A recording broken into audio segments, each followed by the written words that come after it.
It is that time of day, everyone. That's right. It is parsley. It is cilantro. Place point.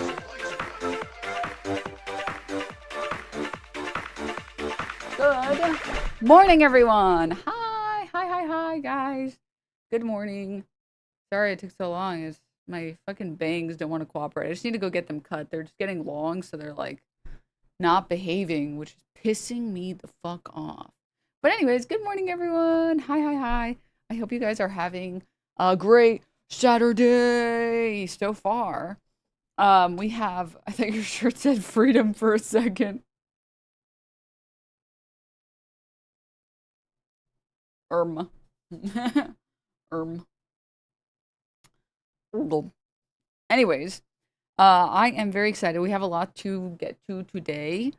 First and foremost, I want to talk about I didn't get a chance to talk about it yesterday, but the Gwyneth Paltrow ad, I just need to like complain about it. Okay, I need to. I'm sorry. All right, next. So can I ask, what is the cope? What is the right-wing chud cope about like complaining about trillionaires existing? What is it? Is it like you don't understand? He needs that money. He needs it. That we're jealous. Oh, I need so much wealth and I need to be a friendless loser that has more money than anyone else, and it doesn't actually improve my life at all. Timothy Chalamet also did an ad for Calci. I saw that. You're jealous. You're jealous of him being a friendless loser. That's what you're jealous of. Christ. Okay, and then I don't know if you guys saw some of this fucking Ethan Klein covered the Charlie. I keep wanting to say Charlie Kirk, the Moist Critical video, and it was just like, dude, it was so cringy. Oh, I gotta watch it with some of you guys. And then maybe if we have time, there was a JUBILEE video that I saw that I kind of wanted to watch. Maybe. Okay, so let's go, shall we? Shall we get into it? Shall we lock the fuck in? All right. Put this here.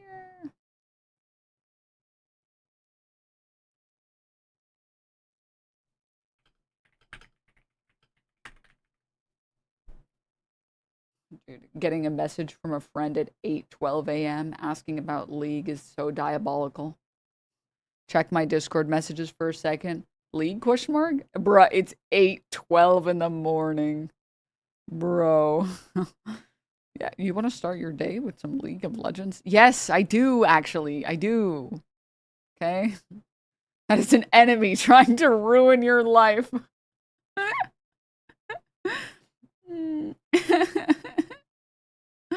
Gotta start my day off with some tilt, bro. Why am I off to the side? Do you guys fucking mind?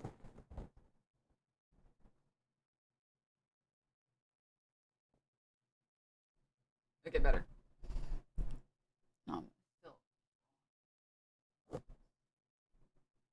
Okay, I think that's right.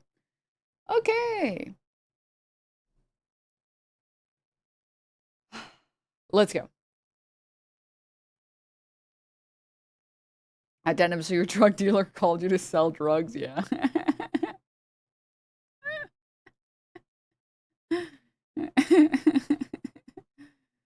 All right. Enough. We have stuff to get to.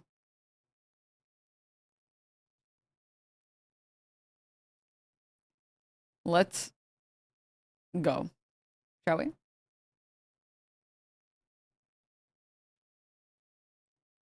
Let's go.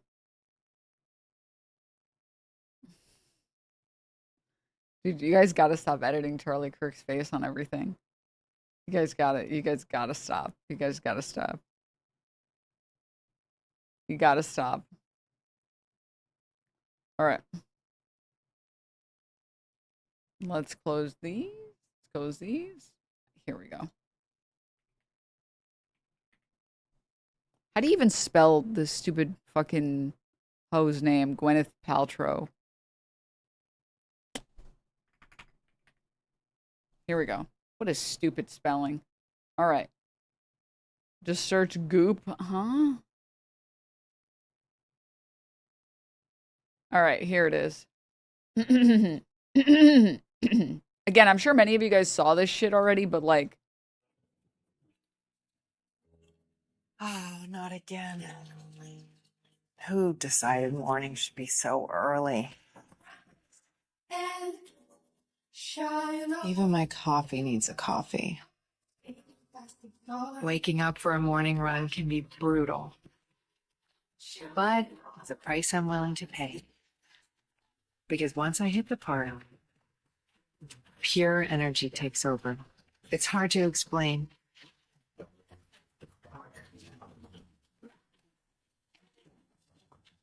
There's a reason the world's most iconic buildings are by a park. 51 Park. ניו יורק? הרצליה. Israel. 51 פארק, שני מגדלי יוקרה בני 51 קומות, צמוד לפארק הרצליה, עכשיו בתנאי השקה, כוכבית 3566. 51 Park, הרצליה, by Aviv Melisron. Yes, queen. Yes. I love doing ads for a genocidal state. Yes. Oh my God. So just in it for the bag or pro-genocide?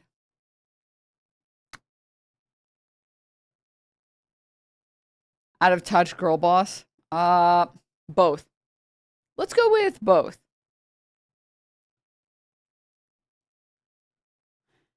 Sorry, like the idea of doing these ads is like, it's just so fucking gross that like, it leaves me so fucking speechless. Are we supposed to know who this is? Some stupid fucking washed up actress. Who gives a shit, man? I just, it's like kind of like unbelievable. It's kind of like unbelievable that people would do this. I curse you with 1,000 years of, Gael, no! Gael, no! She's the goop monger? How dare you? I don't know shit about goop, man. I'm sorry. The only goop I know is the fucking peanut goop. God. Sorry, this is so fucking funny, dude. Wow. This chick is dumb as fuck. Username about Hasan. Why are all of these people so obsessed with Hasan? Every single one of them is just like this obsessed Hasan freak. Like, straight up, you make your whole personality being obsessed with Hasan. Oh my God, man, it's tough. Selling land so recently stolen that it's still stained with the blood of families that actually live there. Like, dude, like, fuck you, man.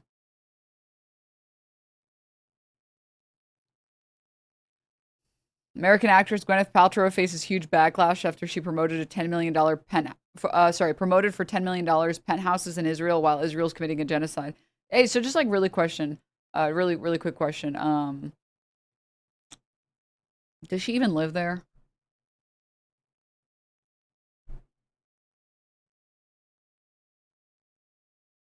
Does she even live there? Oh my God, dude. Yeah, no, I am... 1 minute and 8 seconds. Hold up. Break it down for us, Gwyneth. How do you think we got to this place in culture where sort Prepare of for the jump nothing scare, I matters? guess, by the way. And now all that matters is these kind of super rich white dudes who are breaking rules, setting rules, you know, seemingly like not caring so much about the downstream impact on everything, mental health, culture. They don't think they're responsible for the dead. I think we have an idolatry of innovators, an idolatry of wealth. And if you're wealthy, you must. Yeah, no one cares about the downstream of negative impacts or negative actions like Gwyneth Paltrow does. That's why she's doing ads for a genocidal state. Just like a light couple ads for a genocidal state. Just a light. Just a couple, just a few. Dude, like, fuck off, man.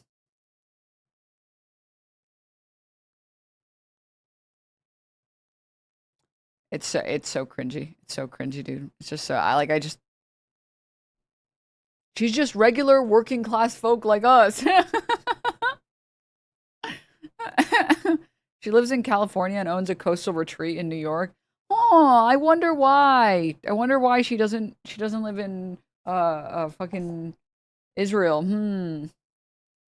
I know, like, all the Zionist fucking freaks are like, excuse you, she doesn't live there because they're constantly under attack by Hamas, okay? It's constantly a Hamas terror zone.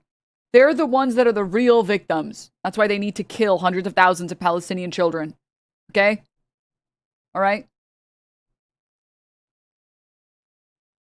She specifically said that they don't think that they're responsible for the deaths. That's amazing. We put our vagina stones one at a time. Wait, was that her? Have you tried smelling her candles?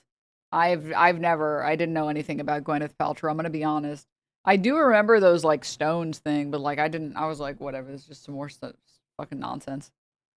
This is just some more stupid nonsense. Charlie had bought one of her candles. Look up her goop site. It's stupid rich. Well, that's like, okay, I'm sorry, like, at a certain level of wealth, I feel like any venture you attempt will succeed on some level. It's the same thing with, like, creator merch. It kind of doesn't matter how ass the merch is or, like, how low quality the merch is. And there are a lot of creators and YouTubers or whatever that I've, like, I respect a lot of creators that get, like, good merch and, like, get good quality merch that will, like, actually last. But some people, shots at Hasan, question mark, he has union made merch. Like, what the fuck are you talking about? But some creators, like, have, like, this, like, they use, like, the cheapest material possible, and they use the cheapest labor possible, and the clothes, like, start pilling immediately. Oh, no jokes allowed. Sorry, my bad. I apologize. I don't know you were joking. Apologies. And, like, the merch is bad, and then they still sell it for, like, fucking $60. It's like, damn, this fucking t-shirt that won't last in one fucking washer, like, one wash cycle is, like, $60. But, like, it doesn't matter because you don't need, like, successful products or, like, good products at a certain level of success. And I feel like that's what, like, so many of these fucking celebrities do. It's just, like, at a certain point, it's like, yeah, you're just gonna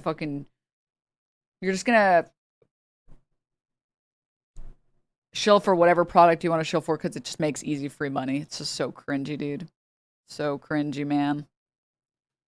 All right, and then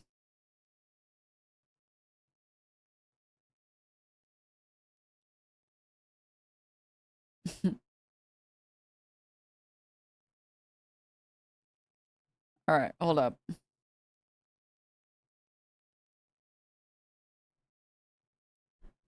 I wanted to show you guys this.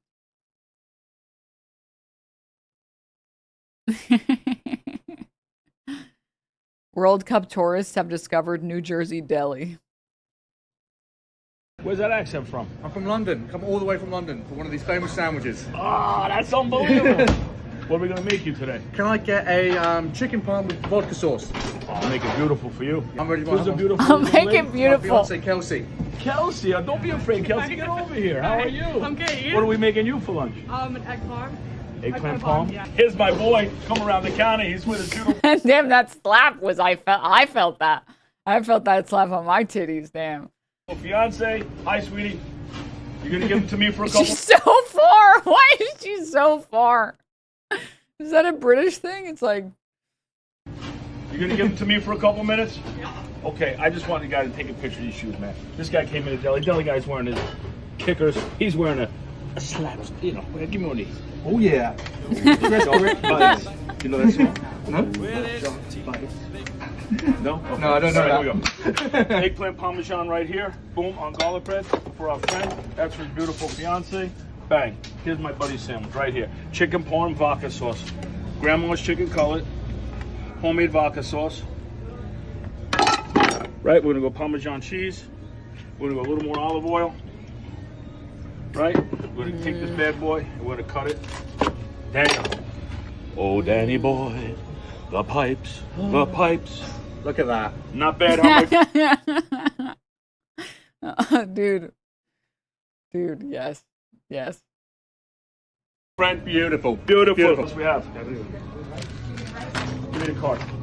It doesn't work here. It's on me. Cheers, sure? man. Thank you so much. That's incredibly Congratulations. At Parkwood Deli. If you're engaged and you come see the deli guy and you're from London, England. you don't deserve to pay, man. It's me, the deli guy. Have a great day. Go buy her dinner tonight, okay? You got it. Give her a smoochie for me. Give her a smoochie.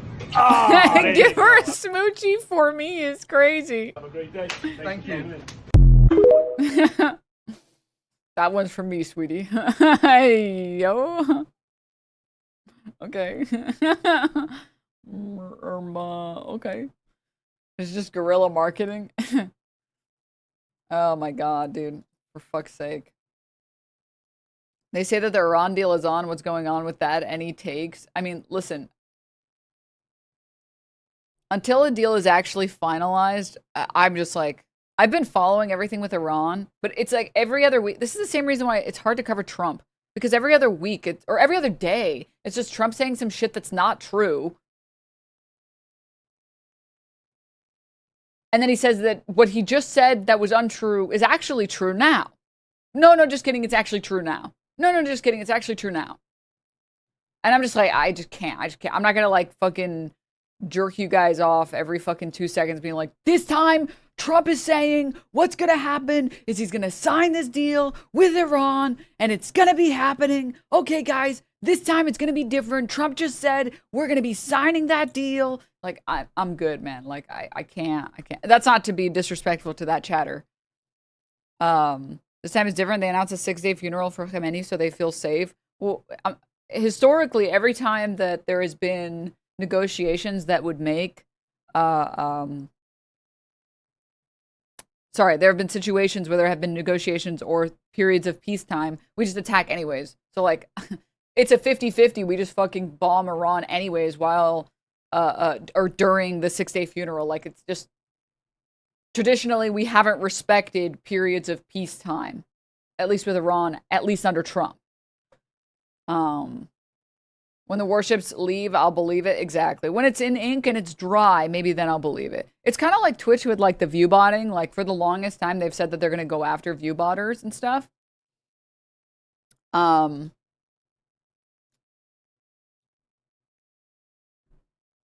like at a certain point, I'm just like, I just roll my eyes. But I have to say, as I said before, you know, when they do something, then I'll believe it. And then they actually did start cracking down on viewbotters and start putting in viewer caps. So like, I did see someone recently also got hit with the viewer cap stuff.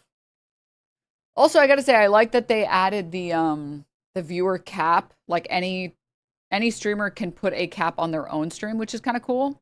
Because when you do get every like once a year, maybe like viewbotters will just like spam bot a bunch of channels. So it's cool that you can stop that. That's kind of dope. But I thought the viewer cap was a manual thing. Well, no, sorry, I guess there are some people that don't know. For view botters, Twitch will implement the view cap on their own, whether or not the streamer wants it to happen. So like Mitch Jones and FaZe Banks and Lacy. I'll pull up Lacy because people probably know who he is more than anyone else. They all got hit with like viewer caps. Where like Twitch has data that would suggest that those streamers are viewbotting. And it's like, hey man, until you get rid of the bots, we're going to cap your channel. Let me pull up maybe like, it was, FaZe Banks was like the worst. Was like the worst offender. Oh my god. He went from botting himself like 50,000 viewers to suddenly now he only gets 2,000 viewers. And he was like complaining about it. He's like, what? Why would they do this to me? What the hell? What the heck? I'm just gonna get all, I just don't really feel like being on that long. Okay, bye.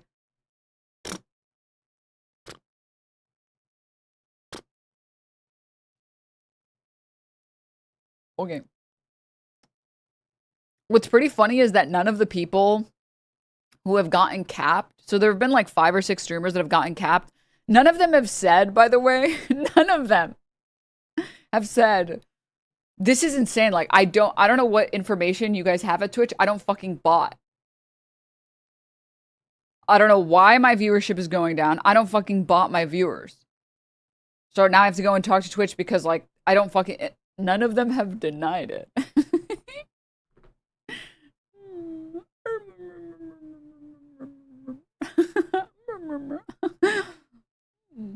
But they also gave streamers the ability to put a view cap in on their own accord. But who are the people that got capped? I know Lacy got capped for a period of time, and then he had like this clip where he was like, "I talked to Twitch and you know, yeah, we're working everything out, and like, you know, I don't know what's happening and stuff." It's like, and then I think Mitch Jones got view capped, and there was someone else that got view capped. I don't remember the name. I think Seer might have gotten capped, and then I think recently I saw on LSF maybe like some streamer Lydia or something. She got capped. Is what I saw, but I haven't really kept up with it. You know, like I'll take another peek the next time like a big streamer gets capped. You know what I mean?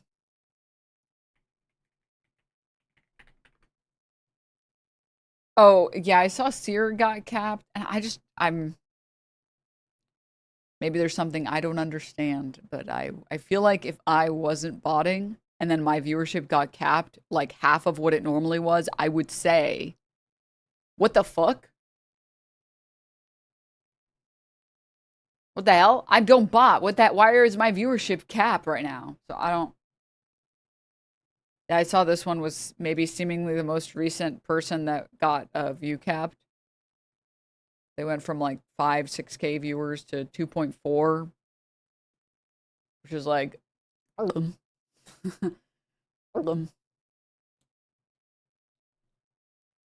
Seer said for a long time he knows he's being botted, not by himself.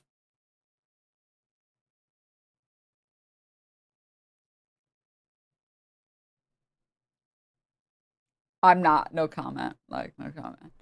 I don't. Maybe the org cat bots him. I don't fucking know. I don't know. All right.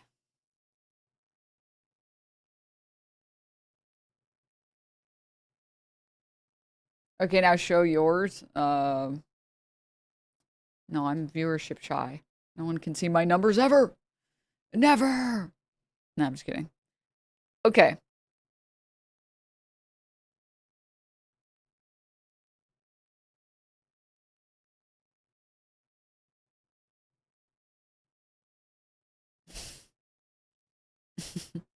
Sorry. I was looking. Dude, why are rich people so out of touch? MrBeast reveals his trick for giving away islands on the cheap. There's two options. You can buy a really cheap shit island and like terraform it and make it nice, or you can buy a really nice one. Problem is the really nice ones are all at least like 10, 11, 12 million. But the shit ones, like you can find a shitty island for like 800 grand. Huge, fucking massive, but it's literally just a rock with trees on it. So when we give away islands, we buy the shitty ones, and then we import a bunch of sand. We import a couple hundred trees, and then we basically build a little house, build sheds on it. And then it's like 800K, and you put like 2 million in, and then you got like a really nice looking island, which is still infinitely cheaper than if you just bought one of the $10 million ones. So yeah, usually that's how we do it. There's two options. Oh, I didn't think about. I did not think about that. That makes a lot of sense. I didn't think about like buying an island for really cheap, like it's only 800K. And then I could just terraform it. Duh. Are you guys fucking stupid? Are you I can't even keep a straight face for this bit. Are you guys fucking stupid? Just buy one of those really cheap shitty islands for like 800K, dumbasses. God, you guys are like, honestly, it's kind of embarrassing how fucking idiotic and moronic you guys all are. All right? Like, none of you thought of that? None of you thought of that?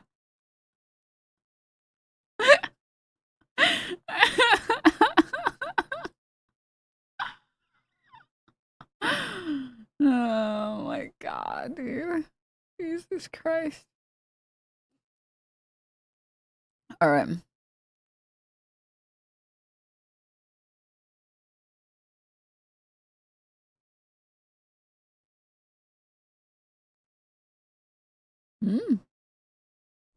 Sorry, I saw something. All right, let me close this. Close. Dude, wait, sorry. Speaking of goop, have you seen that video about how a guy successfully made the media believe that he was selling used tissues for $50 called Vave Tissue? If you haven't, that would be an amazing react. Were you fucking trolling in Hasan's chat? You fucking trolled with the feet thing? I saw it. You fucking trolled and then you left immediately, dude. What the fuck? Guys, we have to keep the trolling to a minimum. You can only troll in here. I have to contain the troll. This is the containment zone for the trolling. You guys don't know this. Some of you might not know this. I remember usernames, okay, fuckers? I know your fucking usernames. So I saw him pull that chat message up. I was like, he doesn't know that this guy's a troller. He doesn't know. He doesn't know this guy baits. Oh, fuck.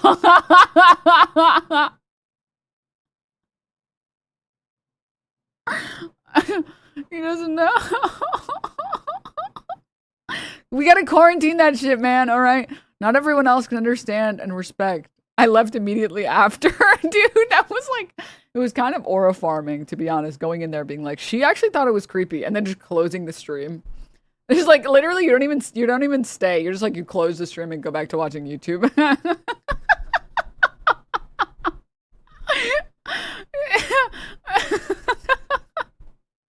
You can't just fucking drop nukes in other chats and then fucking leave and then refuse to elaborate, man. Stop.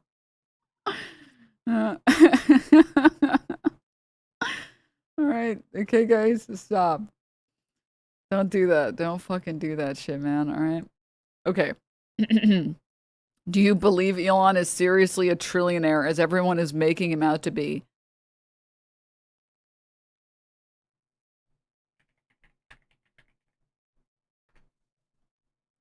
By everyone, do you mean Bloomberg?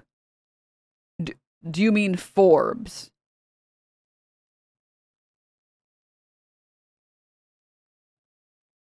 Yeah, I believe Bloomberg and Forbes and every other news story that has talked about him being the first trillionaire. Yeah. Yeah. The reality is, like, I think a lot of people, I'm glad that, I mean NASDAQ, huh? That's not a full sentence. Could you add a couple more words there? Like, the reality is that a lot of really rich people, even if they don't have the money in, like, liquid or whatever, you can still leverage off of your wealth. Chatters think being a trillionaire means you literally have $1 trillion. I don't think anyone thinks that. I genuinely don't think anyone thinks being a trillionaire means you have $1 trillion. I think people understand that being a billionaire or being a trillionaire means you have, you have enough wealth in all of these assets and you can leverage that wealth for power. A lot of people do. I don't think a lot of people do. You read from my post and I was going off your response. No, I'm just saying, I don't understand what that, I don't know. I don't understand how these two things tie together. What? Do you believe Elon is seriously a trillionaire as everyone is making him out to be? I said, yes. That is what every major news journal has reported. And then you said, I mean NASDAQ. I don't know what that means. I'm just telling you, I don't know what that means. Like, I don't.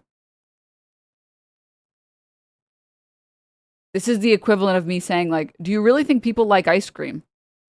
And then you say yes, and I'm like, chocolate. Like, I don't know, how does that, I don't know what that, I don't know how that, I know what the NASDAQ is. How does that tie into the other point that you're making? Like, I'm literally, I just don't understand. I genuinely, I just don't understand what you said. I just don't understand. That's all. The Dow. All right. Let me close this stuff. There's a really good video from, like, Vox about how, like, this whole, like, argument of, like, rich people aren't actually really rich because their money isn't liquid. It's like, no. Fundamentally, what does it mean to be rich? It means that you can get whatever you want with your wealth. And fundamentally, that's what these people can do.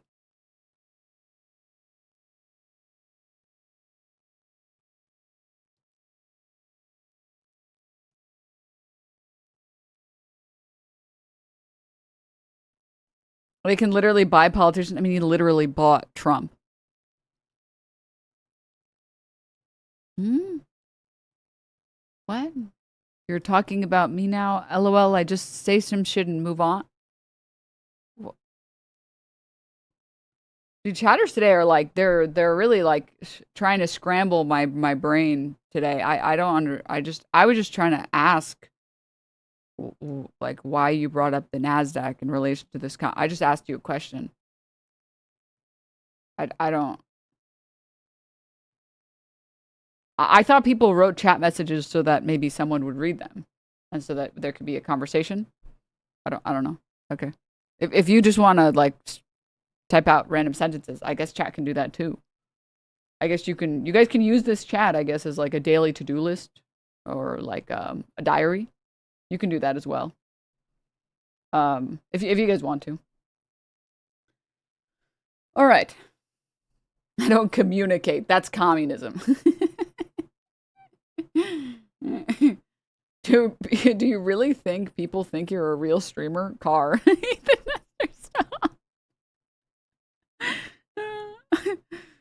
Oh God. All right. Okay. Hold up. I don't know if I can find it, but like,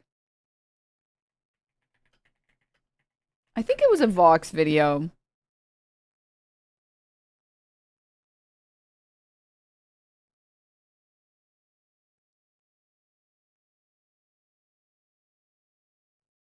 I don't know if I'll find it. Maybe it was a Vice video. Maybe I'm wrong. I always get Vice and Vox like in my brain they're like the same, so I don't ever like memorize which one is which when I watch a good video.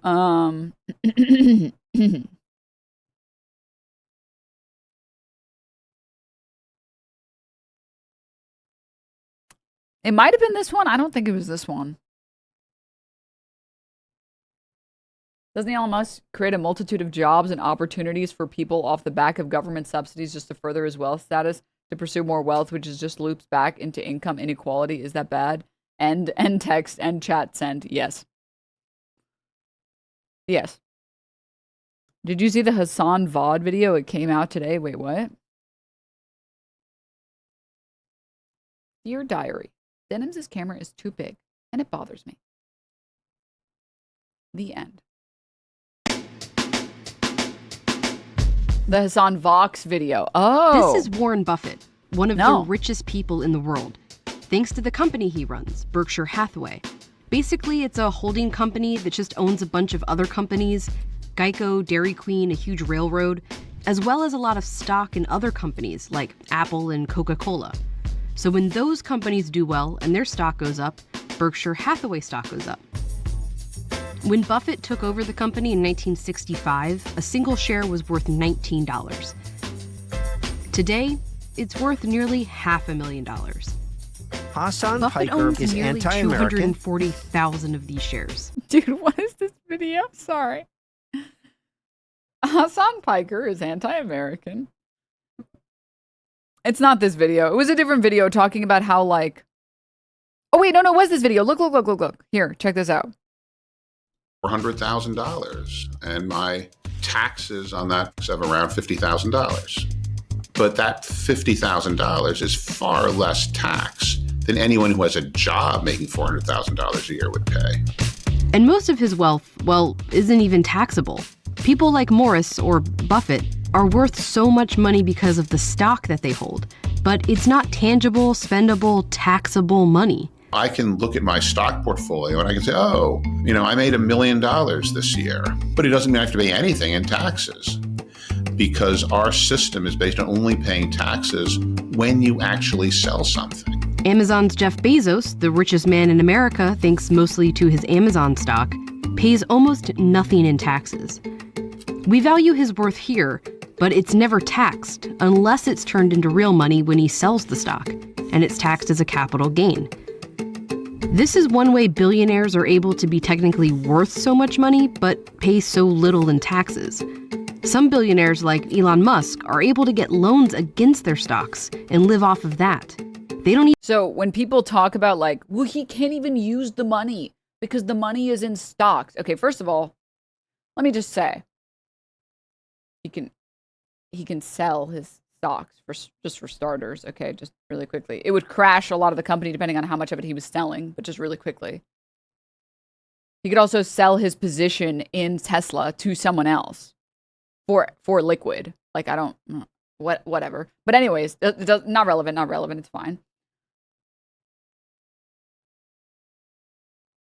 He doesn't actually need to even do that and make it liquid because he can borrow against his net worth. So the more net worth you have, the more you can borrow.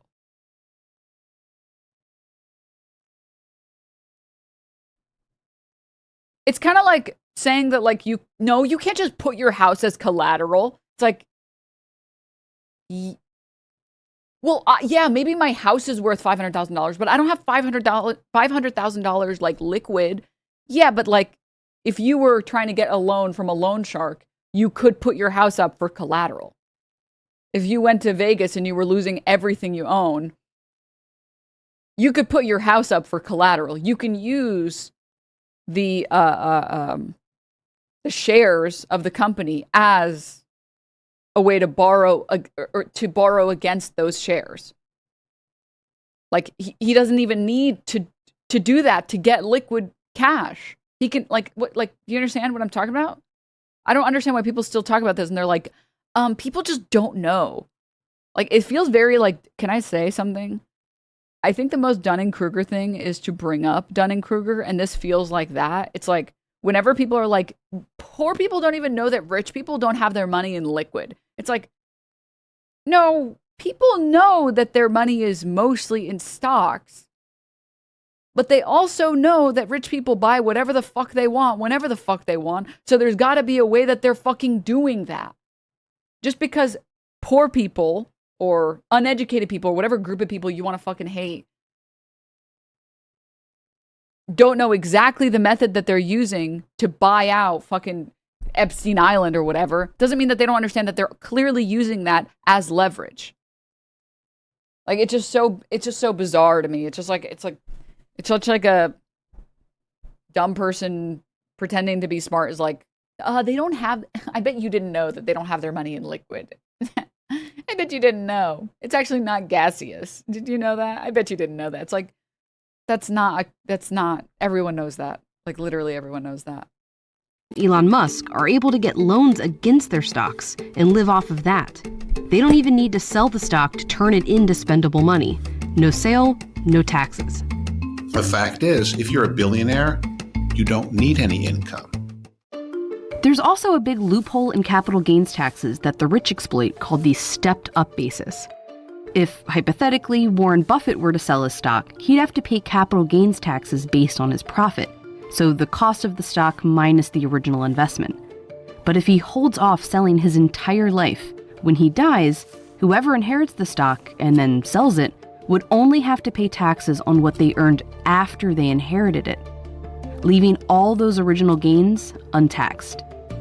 It's part of what's called borrow, die. And it's one way the richest families avoid paying taxes.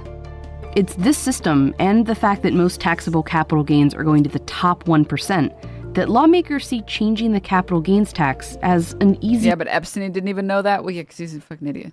Way to tax the rich.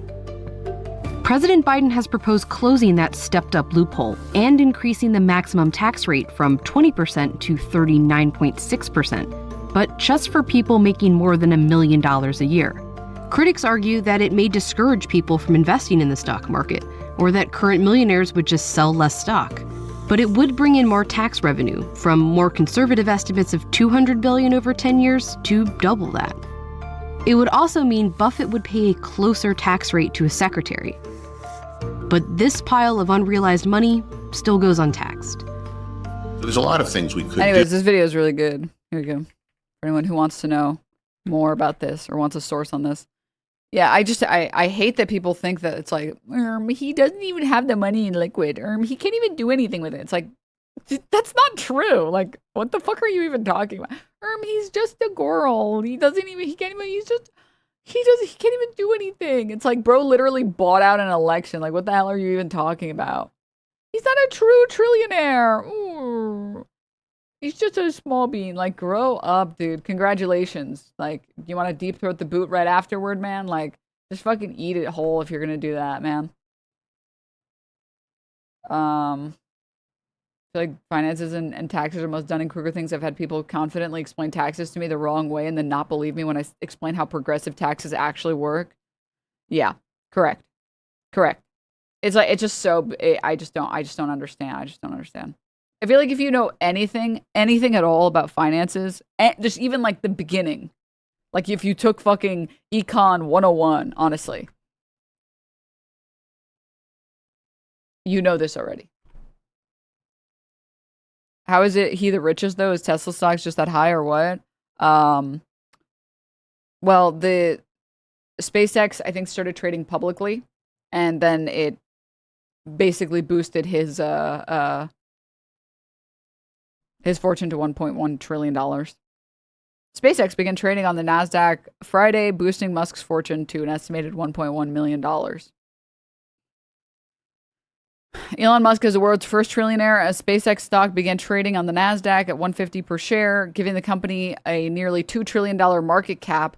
Forbes estimates that the IPO boosted Musk's fortune to $1.1 trillion as of Friday morning. His net worth rose by $188 billion to an estimated $982 billion.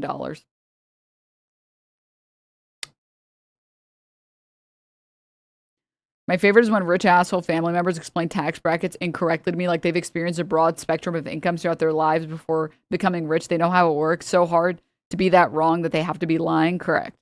Yes. I mean, you have to understand at a certain level of like rich, these people are like, they literally have a hoarding problem. They have a wealth hoarding problem. Like, he literally has, I mean, Elon Musk, when he tries to hop on fucking PoE, they say you have no real friends and will die alone. Like, he literally has nothing else. So he's like, well, I guess I'll just hoard wealth since it's the only thing that can come close to filling the hole in my heart because I'm an unlikable douchebag piece of shit that doesn't actually ever care about anyone other than myself. And it's like, you're such a fucking loser, dude. Jesus Christ. Getting clowned on in PoE is a unique low. His companies aren't even generating the revenues to warrant the values. It's all a meme. His markets aren't real. I mean, like, okay, so it used to be the case that markets were mostly pretty real, that like, you know, quarterly reports would come out, and if company performed well, think like Apple, like, I don't know, 2 decades ago, that like companies performing well and selling a lot of product meant that the company value went up. And now it's just like, yeah, here's this car that fucking explodes. Market is going to just double overnight. Okay, great. It's like, oh, all right.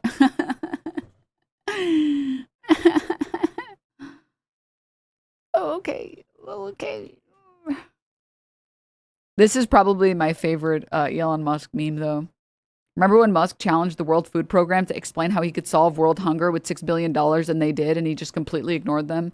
Elon Musk, if the World Food Program can describe this, can describe on this Twitter thread exactly how $6 billion will solve world hunger, I will sell Tesla stock right now and do it.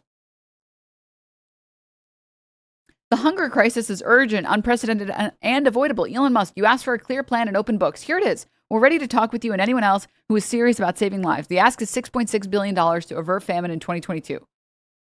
And then they linked it, and then he ignored it. And he's like, okay, I know I'm going to become the first trillionaire, but like, I can't give you guys like a couple pennies for that. I can't do that, man. Like, what the hell? Are you crazy? I can't do that. I'm not liquid, girl. I'm not liquid. I have to say, this is also pretty funny. There's no better case for socialism than the world's first trillionaire being a massive loser who cosplays as his mom and baby online and lies about being good at video games in an attempt to give his life meaning. I have to say, top 10 bits of lore about Elon Musk when he was posting as his mom. And he had like do you guys remember that one guy that was like as a gay black man? Or like, I think that's what he wrote. And it's like some fucking white dude. Elon Musk was caught doing the same thing where he has a sock puppet account that pretends to be his mom, and he was replying to himself pretending to be his mom. Elon Musk is the sweetest boy ever. Like, dude, oh my God. Like, literally, like, you... Stop. Like, you need to... Like, he needs an intervention in the form of all of his wealth being taxed. Like, it clearly, his wealth has not made him happier. It's not made his life better. It's just made his life worse. Like, you gotta give it up, man. You gotta give it up. And you know what's funny? If he gave up all of his wealth, people would actually start liking him. If he actually started giving away all of his wealth, people would actually start liking him. That would be the one thing he could do that would actually get people to start liking him. But he would never do it. Because it's the only thing he has that he thinks gives him value. God. Gotta disagree with you there. I'm just saying, if bro gave you a house and paid for your retirement, you'd be like, okay, fine. You're okay. You're okay.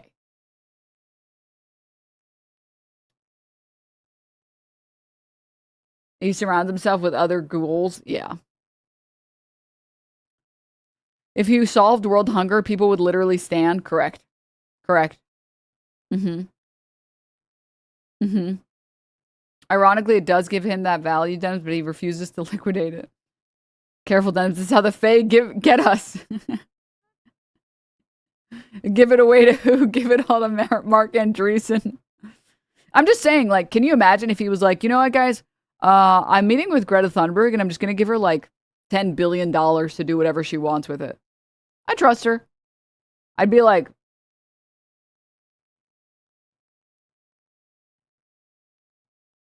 really?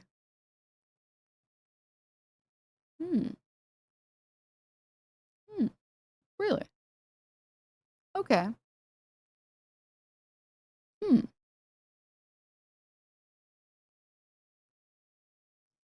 Anyways, he's dug himself into a hole where that isn't possible, Imo. Disagree.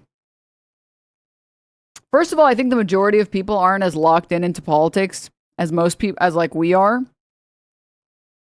And I think most people are down. Because I think people just think of Elon Musk and they're like, isn't that the loser with too much money? So I think if he had less money, people would just be like, isn't that guy like a loser? But he at least gave his money away. So like, I don't know, good for him. I think that's what the most normie person you know, that's what they would say. Epstein ties though? Yeah, but he got saved by being a fucking weirdo that didn't end up like going to the island because they were like, oh, you wanted to come to the island? Oh, you're alone on Christmas. Oh, yeah, this is the wrong number. No, you got the wrong number. Yeah, don't call ever again. Yeah. Yeah, we're kicking you out of the group chat, by the way. Yeah. You did that weird jumping X thing, and, like, we just can't have you, like, around, man. Like, I'm sorry. Yeah. No. So he, like, bizarrely got saved by that.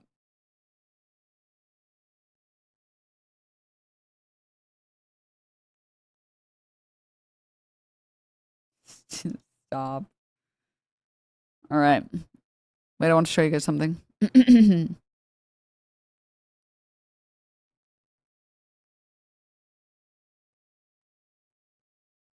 Call me crazy, but something feels funky. 1.75 trillion valuation, summed market cap for SpaceX is the same as GE Aerospace, RTX, Boeing, Airbus, Safran, Honeywell. I can't even see what that one is. Lockheed Martin, Base System, Howmet Aerospace, Northrop, excuse me, Grumman, Trans. I don't even see what that says. So small. Oh, is that Rolls-Royce? Sorry, I don't know the Rolls-Royce logo. My apologies.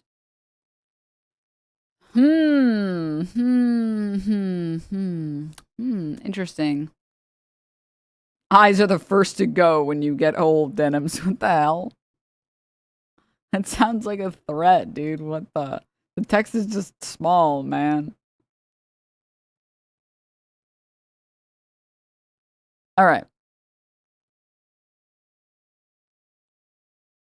Hold up. Where is it?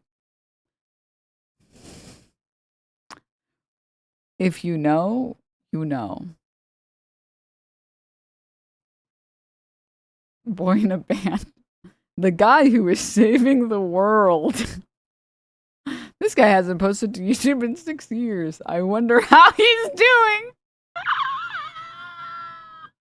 doing. Dude, images that have aged horribly. This dude. This shit fucking aged like milk.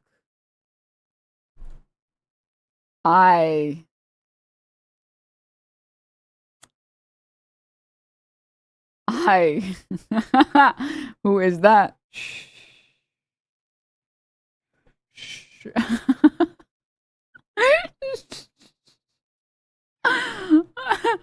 We don't talk about this guy, all right? We don't talk about this guy.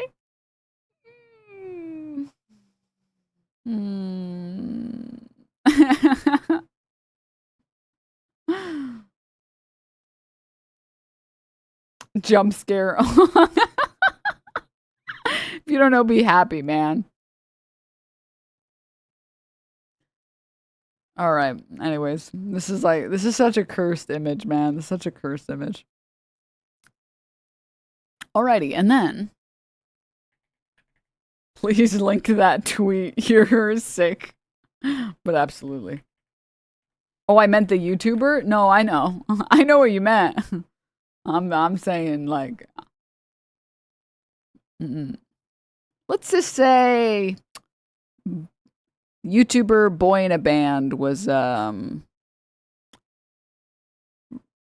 really liked the boy part of the username. All right? Let's just say that. All right? Let's say that.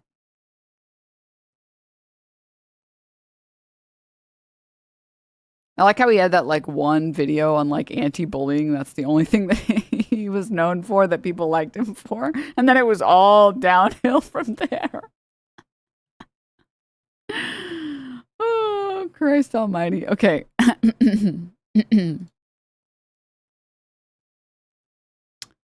Now, can I show you guys this?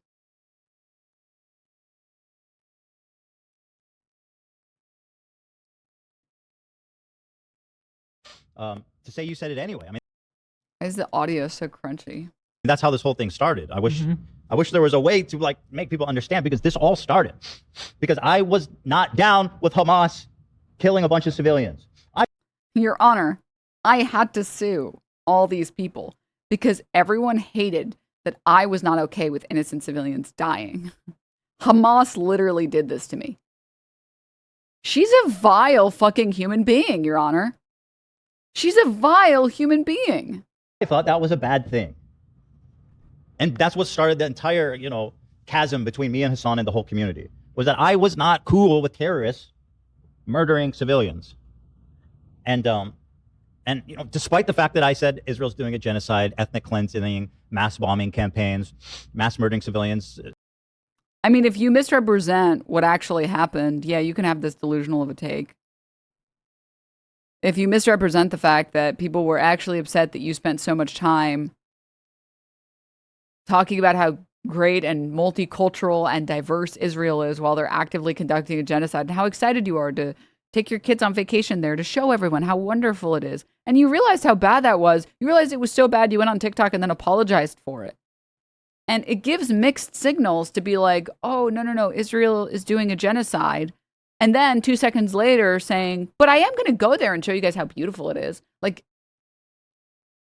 so you know that they're doing a genocide, you just like don't care that they're doing one? Like, what? That's like almost worse. No one took issue with you saying innocent civilians shouldn't die. Or like, at the very least, none of the content creators you decided to like argue with said that about you. Like, it's so bizarre.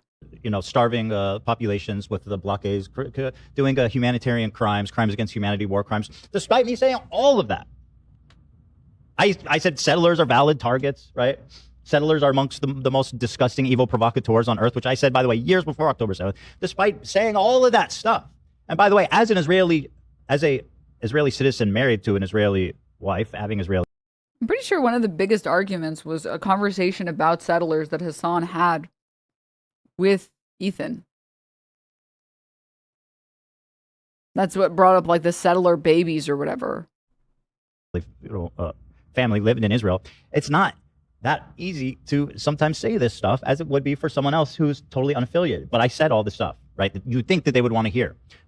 But again, like all of this, you can't just say the right things and then like your wife is like posting, oh my God, girl boss bombers. Yes, look at the girl bosses killing civilians. Yes, girl boss. Like, what message do you think that sends to people? It feels like you're just saying the things that you think you need to say to get people to like you, but you don't actually care about those things and you don't actually mean those things. And that's why you're just so excited to go to Israel and show everyone how beautiful it is.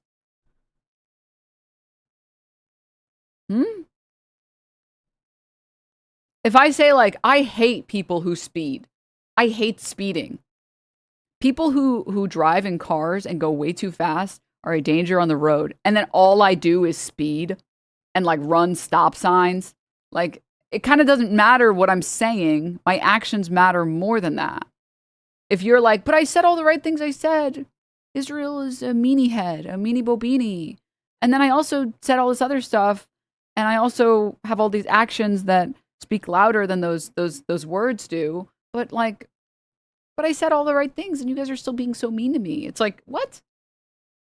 But it wasn't enough because I had a problem with Hamas. And then they start putting words in my mouth saying that I'm pro baby killing, or that I stuff that I never said and never would say, right? No, we just say it's funny that there's clips like these. The raider of Ramallah. That's what they call me. You got mad that your wife said that she went on a raid in terrorist city Ramallah. Or sorry, that's what she said. And then you guys got mad that people said she's the raider of Ramallah. It's like, this is defecation, dude. This is defecation. You can't, just because she said she went to terrorist city Ramallah and she went on a raid that was beyond her like job description. She went on one for fun. How could you call her the raider of Ramallah? How could you do that? How? The raider of Ramallah. That's what they call me. No, whenever it comes to Ethan Klein, I always say defecation instead of defamation. It just, you know, it's kind of like quoting Casey-tron. Every time people say fair use king, I have to correct them. Our queen Casey-tron spoke. It's free use king. Get it right. If you read about me on Twitter or Reddit, wherever place you're reading about it, that's what you're going to see people say about me. That I'm a Zionist, genocidal monster. No, people think that you spend too much of your time and effort defending Israel and defending Israel's actions. And in fact, it literally came up in the conversation that you had with Sam Cedar, where you were like, well, what were they supposed to do? What was Israel supposed to do? They have to defend themselves. Well, you think that they're not supposed to just carpet bomb the shit out of Gaza? They had to do something. It's like, what?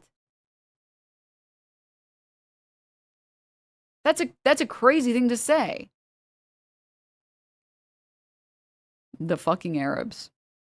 Yeah, it's actually the fucking Arabs' fault. Sorry, my bad. You're right. You're right. You're right.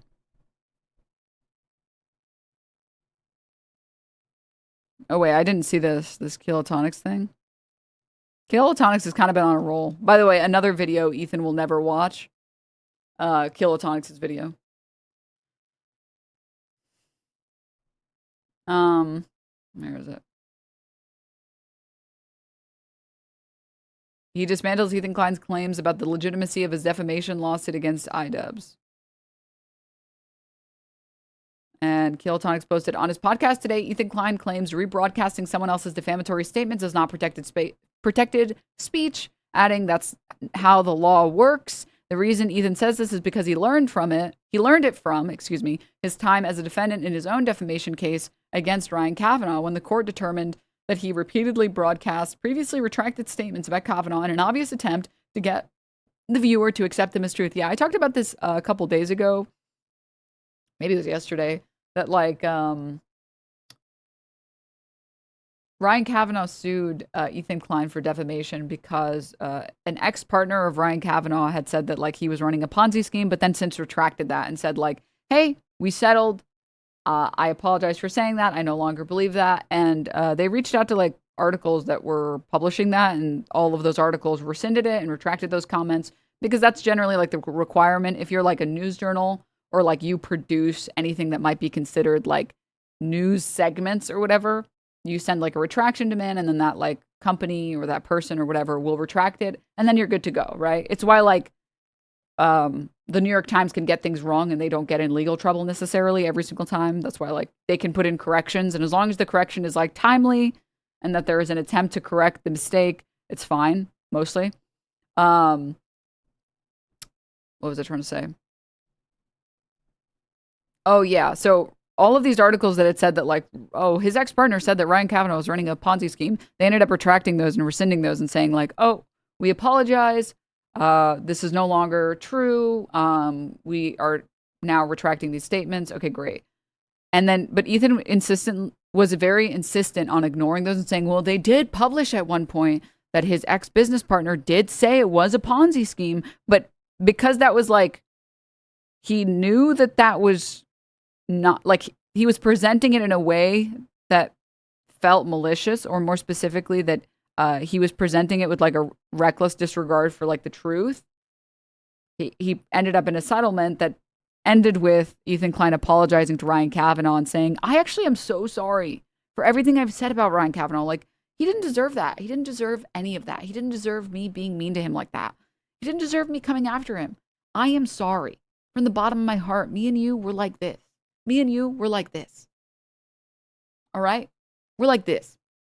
We're dogs like that. And then like, it's really funny because Dan makes like a joke and he's like, no, seriously, like I can't make any disparaging comments. Like we can't, like I'm just going to read the script and then we're going to move on. Like it was not a cute segment, let's say. So yeah, that is true. It is true that you cannot just knowingly repeat lies, but that's different from what Ian did. Ian did not knowingly repeat a lie. Ian had a statement on the screen and then explicitly said that he doesn't believe it. So like, robbed a bank, and I know because I saw it. If you take that and put it on screen, and it says, Ela says I robbed a bank, it's still, you're still rebroadcasting the accusation. And like, it's not any different. You're essentially putting it out yourself. That's, and that's the law. That's how the law works, actually, too, right? I'll read the rest of the Kilotonics post. The situations aren't really comparable because iDubbbz wasn't rebroadcasting them as truth. He was making an obviously correct point about Ethan's selectivity with who he targets. But this is still yet another instance in Ethan Klein's long history of going after others for doing things that he has lamented being held responsible for in the past. Correct. I wanted to pull this up as well. Hold up. Let me close this.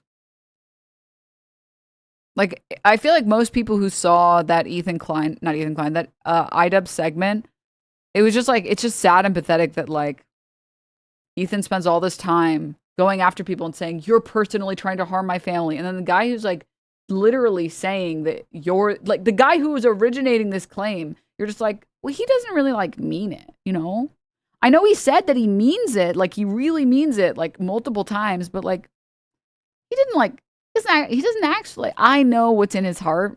Like I know him. I'm like, he just wouldn't say something like that and mean it. iDubbbz on the other hand, okay? And his fucking Arab wife, okay? It's like,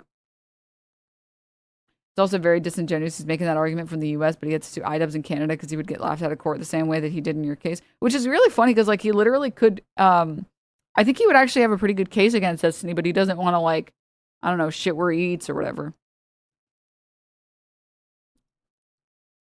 H3 fans, shit where he eats, huh? Another classic statement from Denims. She's clearly saying that the skulls are justified. How could she do this? It's just a manner of speaking. All right. This is no longer online. Just calm down, son. 1 second. Oh, and then this is another thing that like I don't understand why I can't. Okay, so this is another reason why I think people were critical of Moist Critical, because it's like the rules of engagement changed when they came after my kids or whatever. But he was filing he was filing like cease and desist and like DMCA claims before that, like months before that.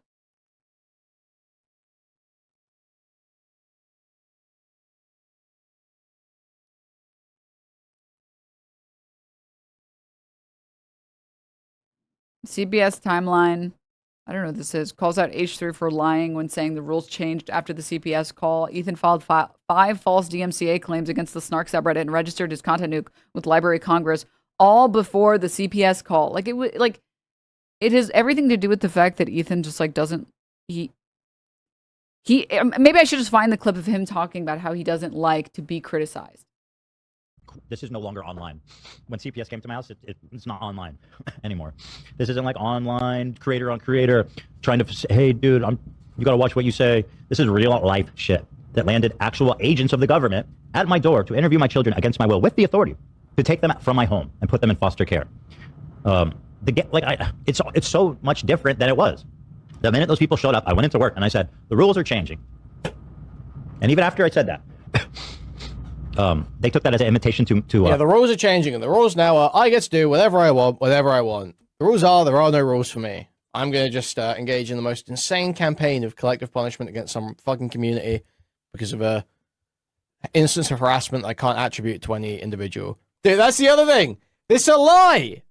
Well, the other thing that's insane is like, okay, you want to go after the people that are going after your kids, then why not attempt to unmask the person who made the CPS call? If you believe it to be a fraudulent call that was made by a snarker, then pursue that legally. Like going for contributory copyright infringement means that you don't really care about any of these things that you're saying that you care about. You just care about going after the people that you don't like and then using any reason you can to go after them. Because if you cared about going after the snarkers for getting your family involved, you would attempt to unmask the person who made the CPS call.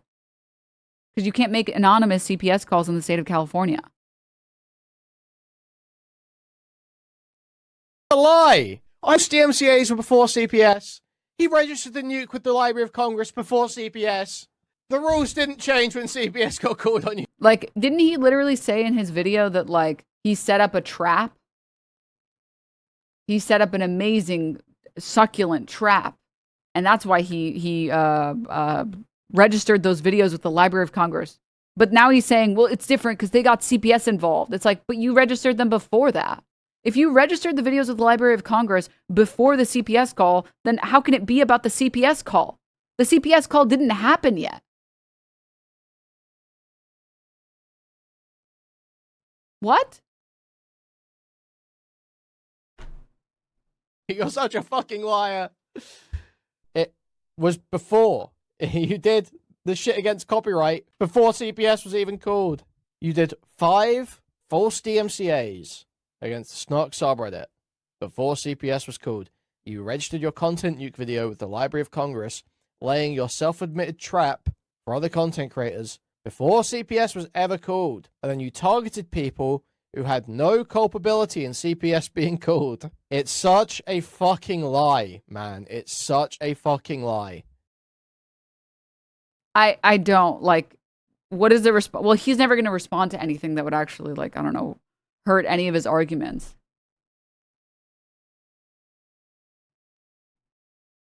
But I would love to see a response to that, man. I would love to see a response to that. And then I want to show you guys this 1 second. I don't even know if I can find it, but let me try.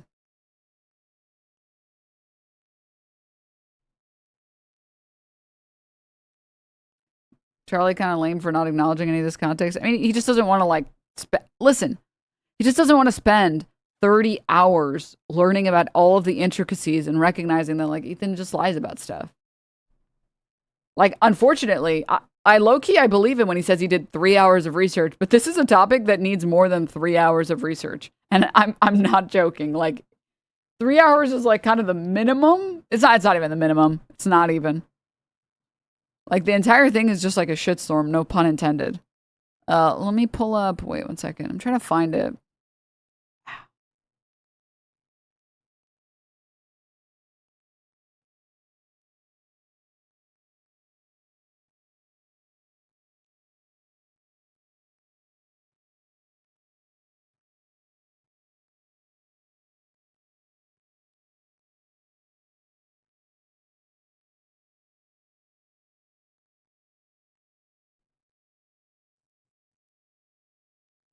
Wait, where was it?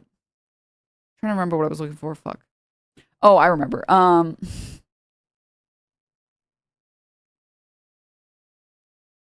YouTube. My normie sister saw Charlie's video, asked me what was going on, so I sent her the 4-hour debate Hasan had with Ethan, and she said this doesn't even scratch the surface.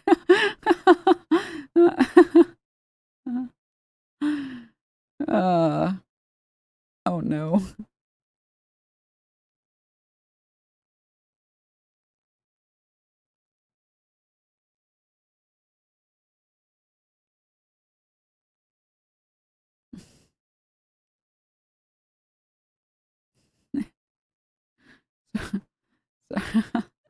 Sorry, this video just got recommended to me on YouTube. Wait, let me make sure that it's okay to share this. Okay, here it is. I just got this video recommended to me on YouTube. Dear Denims, your lawsuit response is awful. And this is from 9 months ago from Ethan. That's what's written here. The most interesting takeaways are these. Kind of as I touched on. One, they did the laziest, cheapest response, and they failed to tell their story. They had. Which one is it? Is it that my lawyer is the cheapest lawyer, or that my lawyer is the most expensive lawyer, or what? I just don't see a reason that, like, we would be responding to, like, a photo of Hitler talking to the Grand Mufti. Like, what the hell? A chance to respond, and they did not take it. The biggest thing to me is they had the opportunity to file a motion to dismiss. This is what you do when you believe you have a frivolous case. You're telling the judge, this is so frivolous that I'll just set the facts straight for you, and it's so obviously fair use that we don't need to waste anyone's time going any further than this. They did not file a motion to dismiss, which means the attorney looked at the facts and considered that they all have merit and that there was no way in hell a judge would grant a motion to dismiss. That is essentially a confession, a concession that the lawsuit is not frivolous. Because if it was, they would have filed motions to dismiss. That would have been a no-brainer. They didn't do it. The lawyer. I like the no-brainer. You put an M in the brainer. No-brainer. They would have filed motions to dismiss. That would have been a no-brainer. They didn't do it. The lawyer said, let's not even do that. Let's save money. You have no chance of winning. The other interesting thing about this is that they did not file any counterclaims. We were expecting them to try to file counterclaims, which means they would include in their response some ridiculous trumped up defamation or something, just something to give them leverage against us, to be like, oh, so they have to deal with this. You want to negotiate? Well, we're going to drop our counterclaim now, and you have to drop your lawsuit, this and that. They didn't even do that because here's the truth. Because either their lawyer is lazy, which might be, I don't know, or he was like, I don't. It really is. Every accusation is like a projection, because bro really went on like a phenomenal spree of calling other people self-owned queen and kings, and here we are. And here we are now. I don't see any legitimate cause. It would just be a waste of time. But the thing is, they both each raised $40,000. So they have $80,000 in the war coffers here. And this is the cheapest, laziest dog shit response you can imagine. Besides what's written here, the most interesting takeaways are these. Kind of as I touched on. What are these fucking subtitles? The worst part is the comments are like, this aged like milk. Oh. Congrats to Dem's old H3 fan. Watched every episode until I realized Ethan wasn't going to change. I missed the old show. Love the cast they had. Anyone here after the decision? No brainer. Oh, 6 days ago. Any update on this? Oh no, dude, stop. These comments are anti-Semitic, man. But I wanted to show you guys this. Hold up, let me see if I can find it.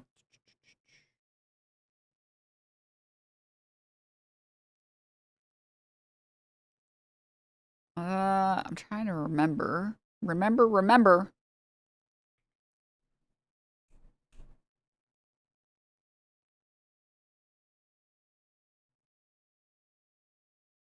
There was a clip that I saw from like the show that they did yesterday, but I'm trying to remember what it was. What it was. It was like this really. Oh, I think I remember.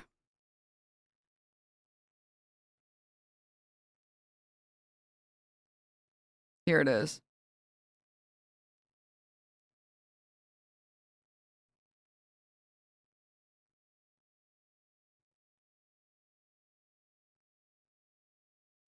So he was watching like the Moist Critical video and talking about why Moist Critical basically should support him more or whatever.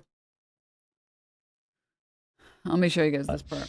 That is what malicious means, is that you know it's not true, but you put it out anyway to harm them.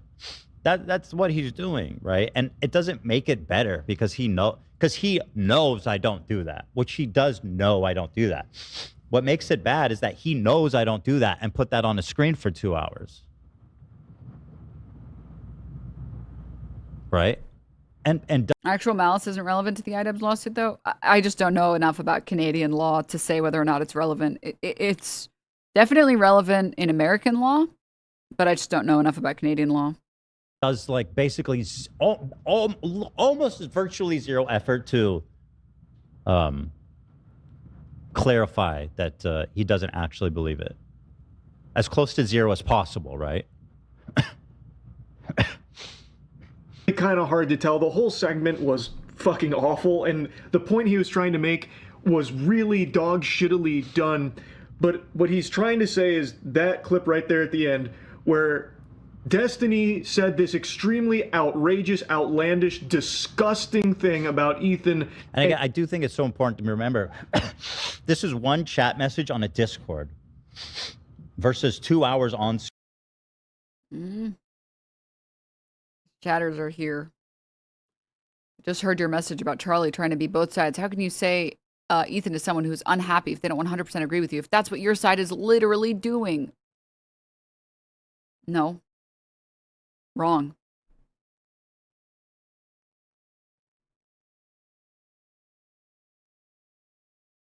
Wrong. I don't know what to tell you, man. You should go and watch my broadcast. I was very fair to Charlie.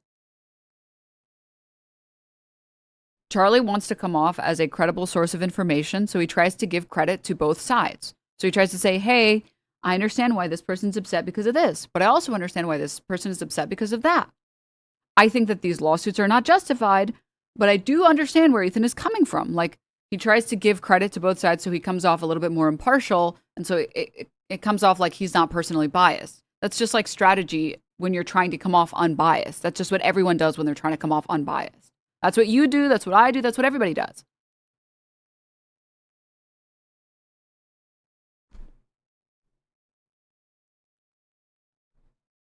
He's attempting to seem reasonable, correct? Yeah. How are you guys the side that makes fun of his sickness, have people call CPS and think you guys are the good guys? Explain this to me. Huh? Why do you have an obsession with, like, people calling themselves the good guys or the bad guys or what? What? Also, who's have people who calls protective services? Ethan himself said he doesn't know who called it. He said that CPS told them that it was someone that he knew that called it. What?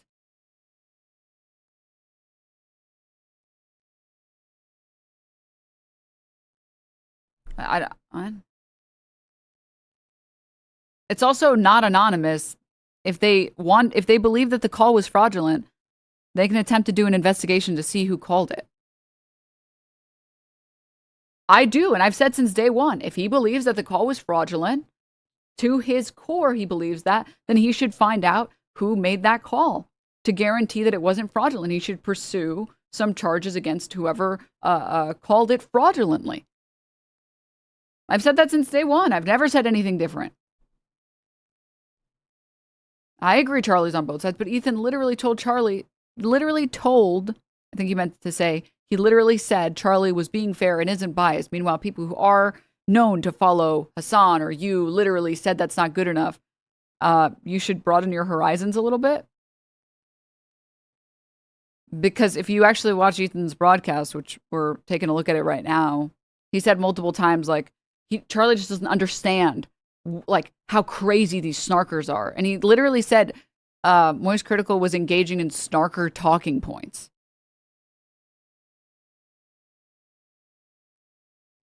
Like, what? See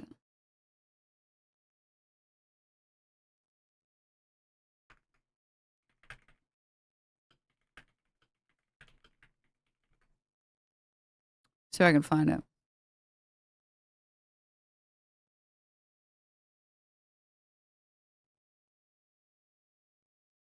Like, this is literally Ethan describing Charlie and saying that Charlie is engaging in snark talking points.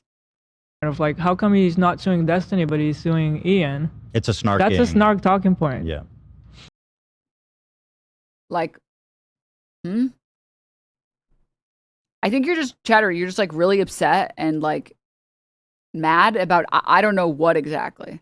But I want you to know, if you disagree with me, you can go and watch my VOD from yesterday, where I watched Moist Critical's video, and I was very fair, extremely fair.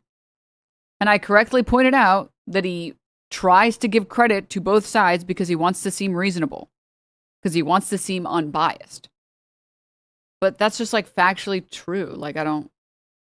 So you're just kind of mad about like nothing. Like, you're just like literally, you're just like mad about nothing. I'm sorry if like a clip got you angry and this is not satisfying for you and you don't get released, but I'm sorry if I like blue balled you a little bit.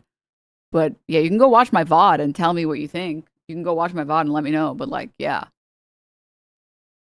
I don't. Pointing out what someone could have done better is not like being mad at someone or hating someone or whatever. Like, that's just like pointing out like what you can't criticize anyone ever. Like, I don't understand. It's so bizarre. Okay. Back to this, which is what I want to show you. Screen. Like, even if I wanted to sue them, let's say all the facts were equal. Other than that, I don't think what the way that Destiny did it in a scrolling chat room, a text, is so much different than putting it on your screen for 2 hours. Do I need to really find the clip of Destiny literally saying that Destiny literally said that he thought the call was justified? That's what Destiny said.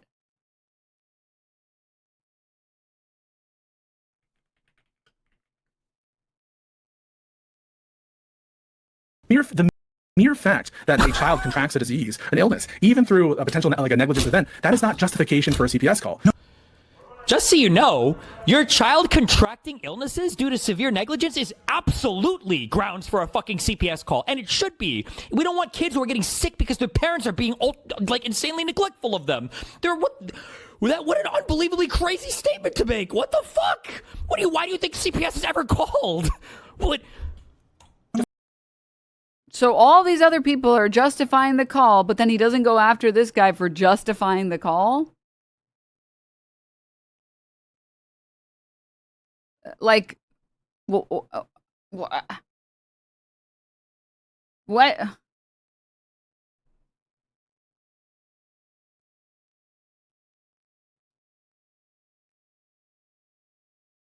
In a video, it's just so much different. It's like a mountain. It's like a mountain of difference.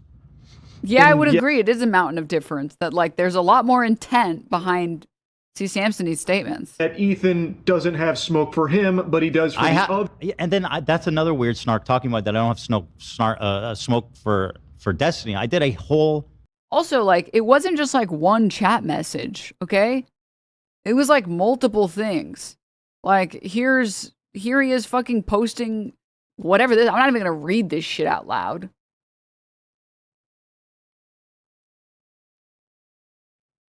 Here's this. You see, runs in the family. Oh my God, bro's dad, one who married, and blah, blah, blah, blah, blah. The guy who makes so many pedo jokes that he has a Reddit account dedicated to them, out here liking thirst traps of daughter-in-law on fucking sex.com. I just don't, like, these have a collective, how many views on them? 330,000, 211,000 views, 500,000 views on tweets talking about, I would say, Ethan, in a pretty defamatory way.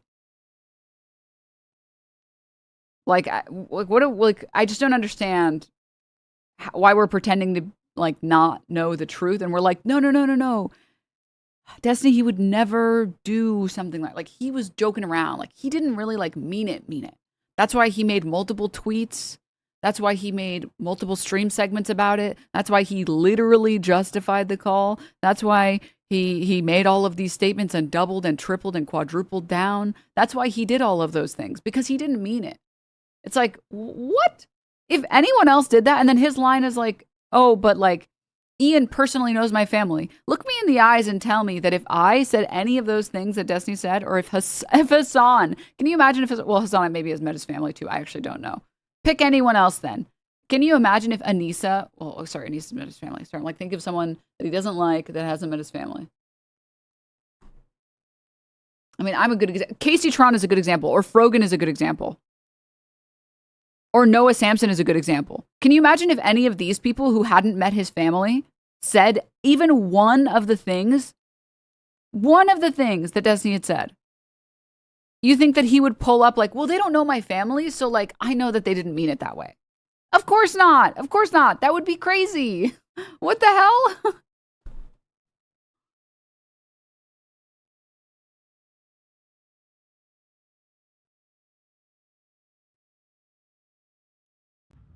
This whole thing started because I did an entire episode dedicated to calling Destiny out, right? So again, Charlie, this is the snark talking point, and he's not doing this on purpose, right? But saying I don't have smoke for Destiny is just patently untrue, right? I mean, historically, it's just not what happened at all. You made one video and then ignored all of the times that he defamed you. I would say that that's not having smoke for someone. Again, just really quickly, just for 1 second. Can you imagine if Casey Tron made a statement like this? The mere fact that a child contracts a disease, an illness, even through a potential like a negligence event, that is not justification for a CPS call. Just so you know, your child contracting illnesses due to severe negligence is absolutely grounds for a fucking CPS call, and it should be. We don't want kids who are getting sick because their parents are being like insanely neglectful of them. What an unbelievably crazy statement to make. What the fuck? Why do you think CPS is ever called? Can you imagine if Casey Tron said that? Just for a second, do you think that he would say, well, she didn't meet my family, so I know she doesn't really like mean it? Like, come on, dude. What?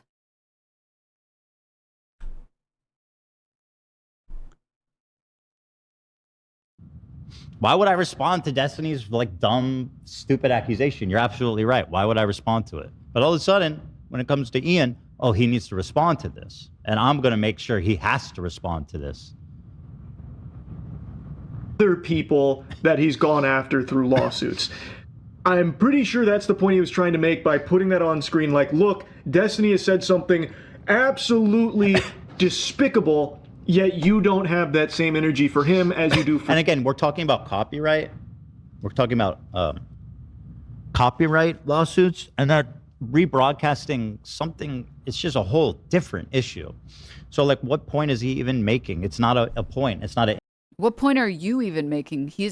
What? We're not talking about copyright lawsuits. Moist Critical is talking about your defamation case against iDubbbz. He's not talking about copyright lawsuits right now. Why are you bringing up copyright lawsuits? Are you lost? Interesting point. It's not a relevant point at all. Yes, it is a relevant point because the video is about iDubbbz. It literally says it in the title. Did he forget where he is? It says right there, H3 versus iDubbbz lawsuit. Bro's like lost. He's basically just found any reason to put that on the screen to try to fuck with me and my family. For the others. Unless I've blanked out and like erased. Yeah, I shit on Destiny. And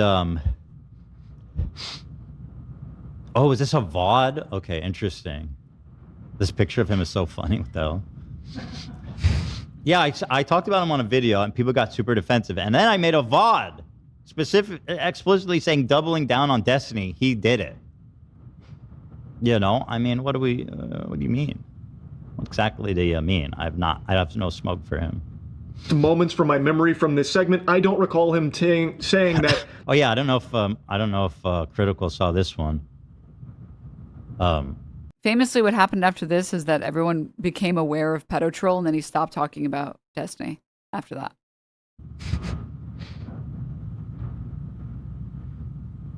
That was the first one, probably. Yeah. Is this smoke? I don't know. Is this count as smoke for Destiny? And this is the reason I'm showing you guys the clip. I had to show you guys all of the preamble to show you guys this. Is this smoke for Destiny? So again, he's just. This is why he I unwittingly got sucked into the snark we're talking about because our fans are chill. It's all these like. Remember when I said that like these people are not going to be satisfied unless you're 100% on their side? Like Ethan is not going to be satisfied unless you're 100% on his side, and then he's going to say you're just engaging in like you were tricked by the snarkers. Now you're pushing snark talking points. Okay, now look. Communities who are colluding all over social media everywhere to put forward these narratives, and I have no way to fight. I have no way to fight this tidal wave of bullshit. And someone who's reasonable, thoughtful like Charlie is like unwittingly repeating this stuff, like saying I have no smoke for Destiny is crazy. I think he means no legal smoke. Why would I? Dude, don't. Dude, she didn't get the memo that like the paid friends don't speak against him. She didn't get it. Which this is what I was thinking when I saw this clip. I was like, yeah, Charlie's obviously saying, why don't you have legal smoke for him? You're going to sue this other guy for showing the text, but you're not going to sue him for saying it? Like, that's crazy. Like, why don't you have any smoke for him? Why don't you have any legal smoke?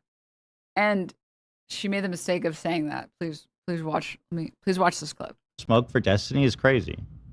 I think he means no legal smoke.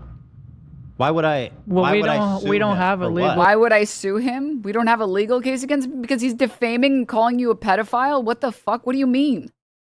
Because he's literally, like, to be clear, chat, calling someone a pedophile is defamation per se. Okay? At least in the United States or at least in California. And defamation per se does not require you to prove damages. The court views certain statements to be so harmful to your reputation and image that they are defamatory inherently. And you can like win defamation per se cases and you don't even have any damages. The court will give you like a penny, but they did defame your image. So like, for example, maybe I can pull up like some legal document about it. But for example, accusing someone of committing crimes, accusing someone of being a pedophile, accusing someone of having certain diseases or certain illnesses like HIV or AIDS. There are certain things that the court believes are so inherently damaging to one's image. You need not even prove that they actually damaged your image, or you need not prove that there was any financial harm. Here's like findlaw.com. I don't know. Maybe I can find the California code for it. Here, I'll use that in a second. Defamation per se means that a false statement was so inherently harmful that further proof of harm isn't necessary. That statement would have been likely to cause reputational damage regardless of the context. So, and this is what the California Code, this is the official California Code, this is what they consider to be defamation per se. Let me find it. Hold up. Where is it? Wait, maybe it's not this? Well.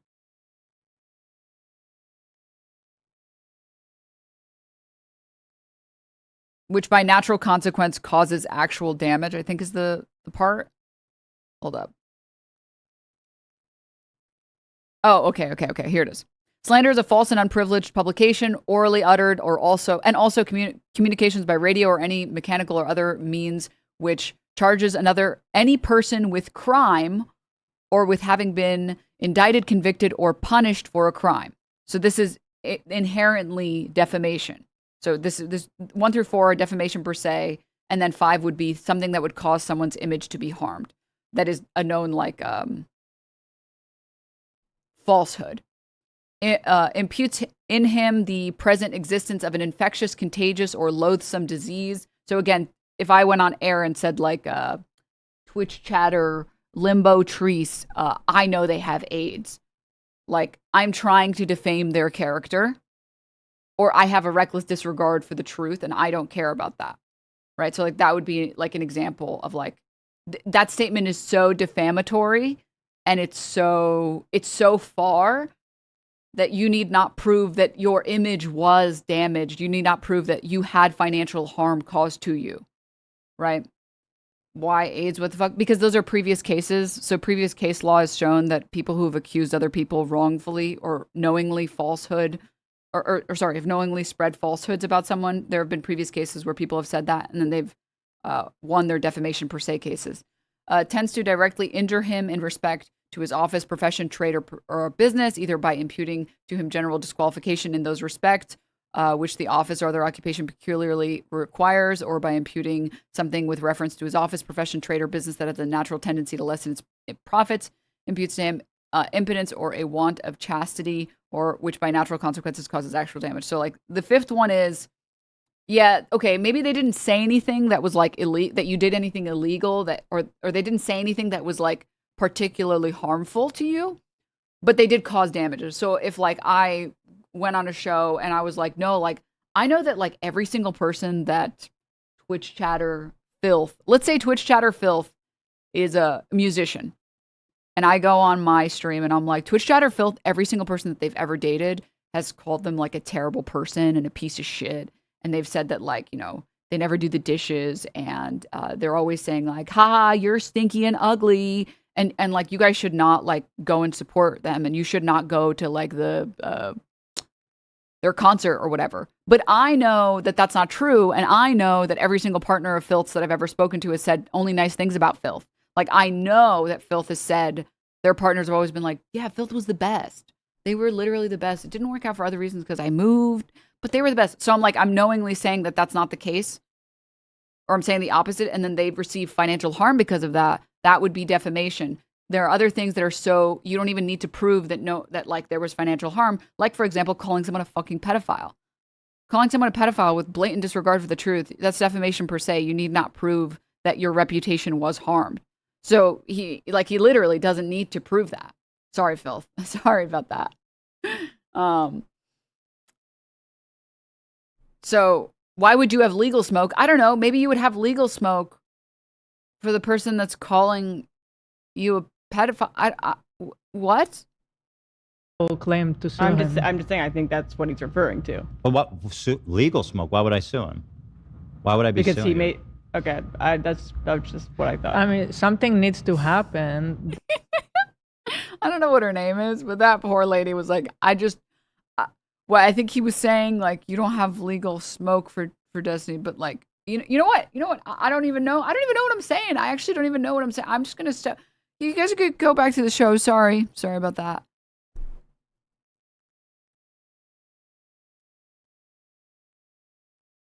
Dude, like, something needs to happen. I don't know. None of these clips are good enough for something to happen. These are the same people that said that I justified the call by saying, these people, like Ethan and Ela, just like, they make every situation just like peak victimhood. But to be clear, I've always given props to Ethan for not showing his kids on stream and for not like profiting off of his kids. And the only people I think should ever like, the only internet creators that I've ever thought like deserve CPS are the people that make child, like they monetize their children. Like there are some YouTubers that I've seen that have been like, oh, recording my daughter's first period. And I'm like,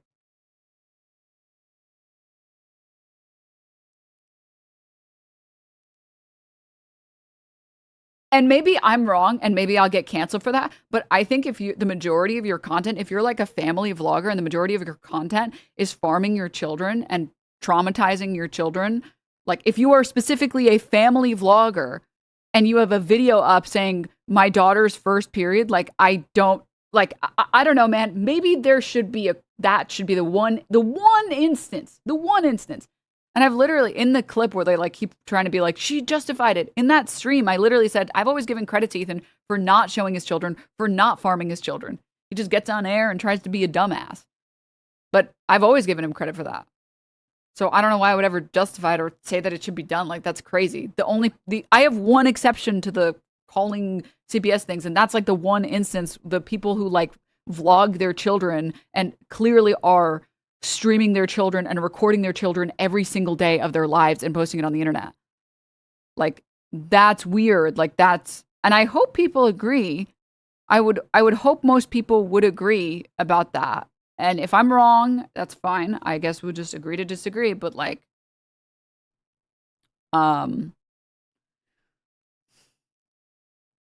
yeah.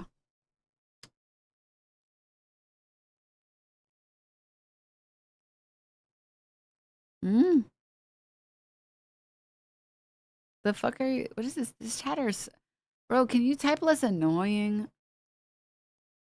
It's so annoying that so many of the people that disagree with me, they just type annoying.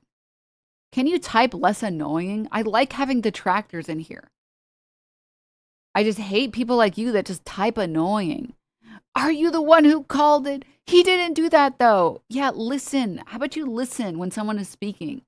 How about you speak when spoken to for once in your fucking life? Huh? These people don't get too comfortable. Haha, it's called a joke. How about you try telling jokes that are funny? Has anyone laughed at a single joke you've ever told? Survey says no. Tell funny jokes, bitch. Sorry. There's a secret third rule in this chat, which is you have to be funny to be in here. You're not funny enough. All right? I bring enough unfunny for the rest of us, which means no one else gets to be unfunny in here. Okay? Everyone else has to be funny to make up for my inability to be funny.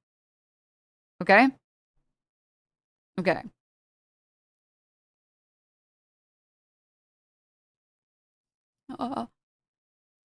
I think this chatter is funny. First time message following 16 seconds ago. Means you have no taste, which means you're not funny either. Deuces. Mm-hmm. Mm-hmm. Tough.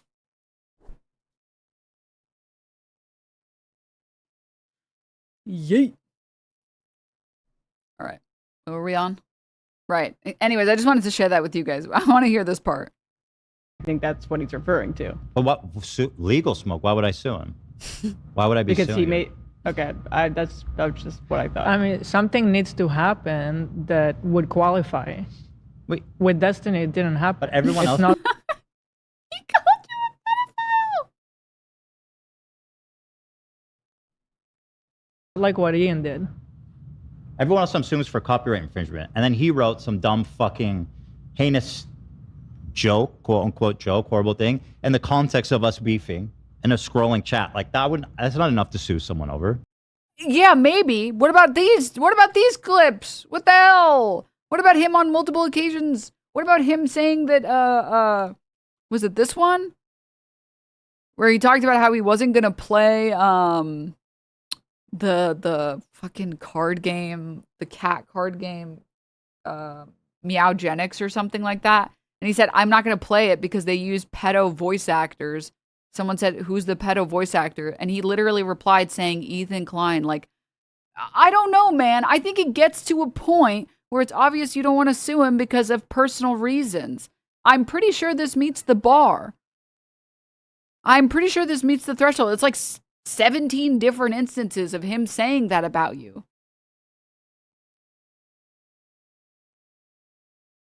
Like, what? What? She pushed back even more than AB? Dude, that's not good. Not good. It's stupid. The thing is that with Destiny, the context was obvious. He was upset. All right, that's enough of this broadcast. Well, that's enough of this broadcast. That's enough. Because the thing with Destiny is that he didn't like mean it because he's the goodest boy in the world, and Ian is evil. And did I mention Anissa is one of those fucking Arabs? Did I mention that? Did I mention that? Did I mention that? Like, that's incredible. Dude, that poor chicken, like, someone said her name is Tamara. Poor chick is in there, and she's like, you know what? Well, because he said, you know what? It's fine. You know what? It's fine. I'm good. I actually don't want to argue this anymore. Don't want to argue this anymore.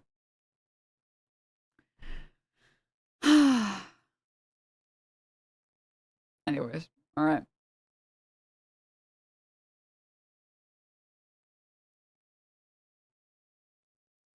Close all of these.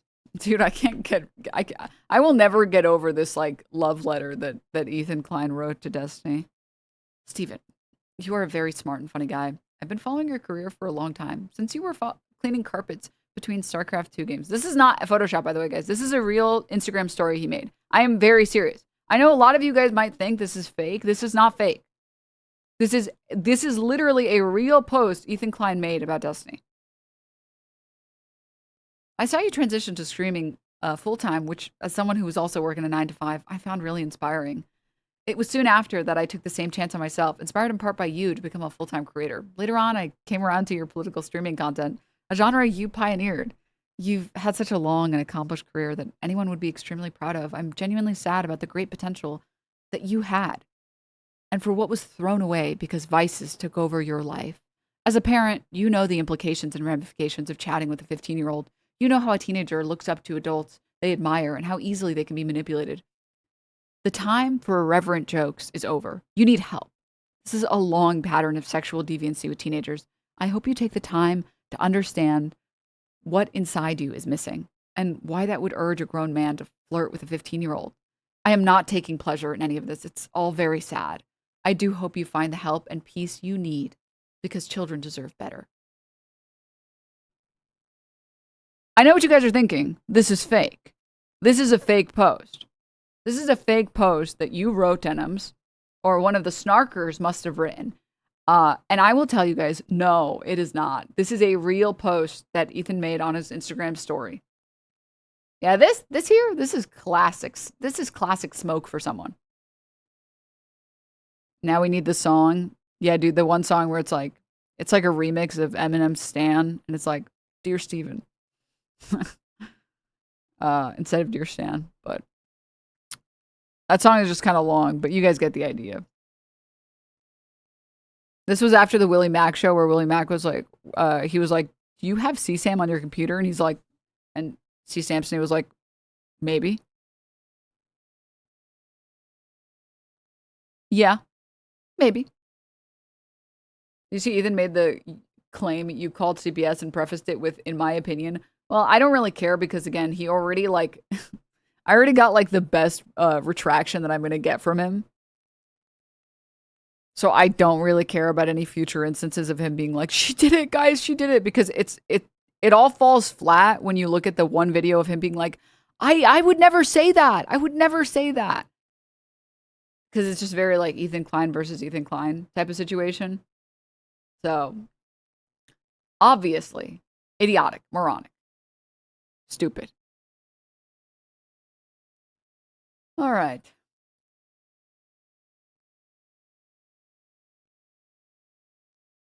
Compare this heartfelt message about a guy who he thinks is a nonce and how he talks about Hasan who defended him constantly for no reason for months. Yeah.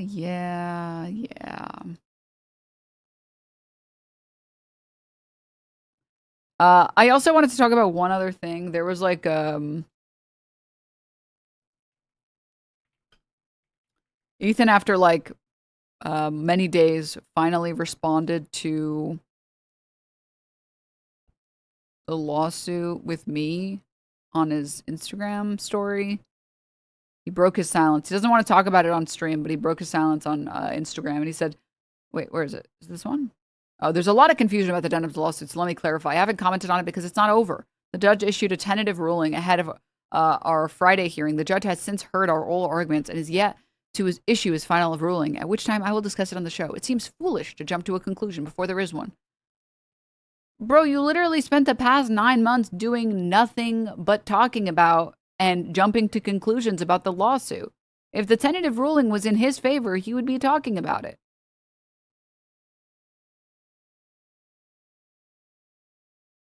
I don't know, like, who is falling for this? I have a bridge to sell you. I have a great deal on a bridge to sell you, man. I know you got a lot on the plate for now. Are you going to watch the Morocco World Cup game? I guess I have to. I guess I got to lock in. I guess I got to lock into sports. I also saw that I got clipped for this. Let me see. I actually haven't watched it yet. Let's watch. I got to say something. I'm impressed genuinely by the dedication to attempting to both sides. I'm genuinely impressed. I'm not joking. I'm impressed by that dedication. Because the problem with someone like Ethan Klein is that you can't both sides him. He's going to get offended unless you're 100% on his side, which he did. He ended up calling half the things that Charlie said snark talking points.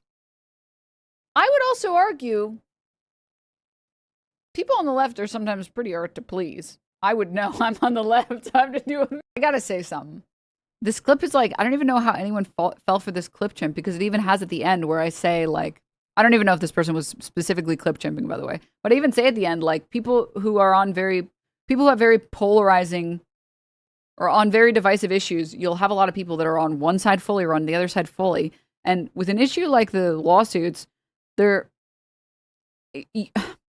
so much time you need to dedicate to understand everything that has happened before you can move on and have any strong opinions on this. Because like half the shit that happened between him and like Trisha, for example, like it was crazy. Like he didn't give a shit how she was harmed. He wanted her to apologize and he wanted her to like do whatever she wanted, do whatever he wanted.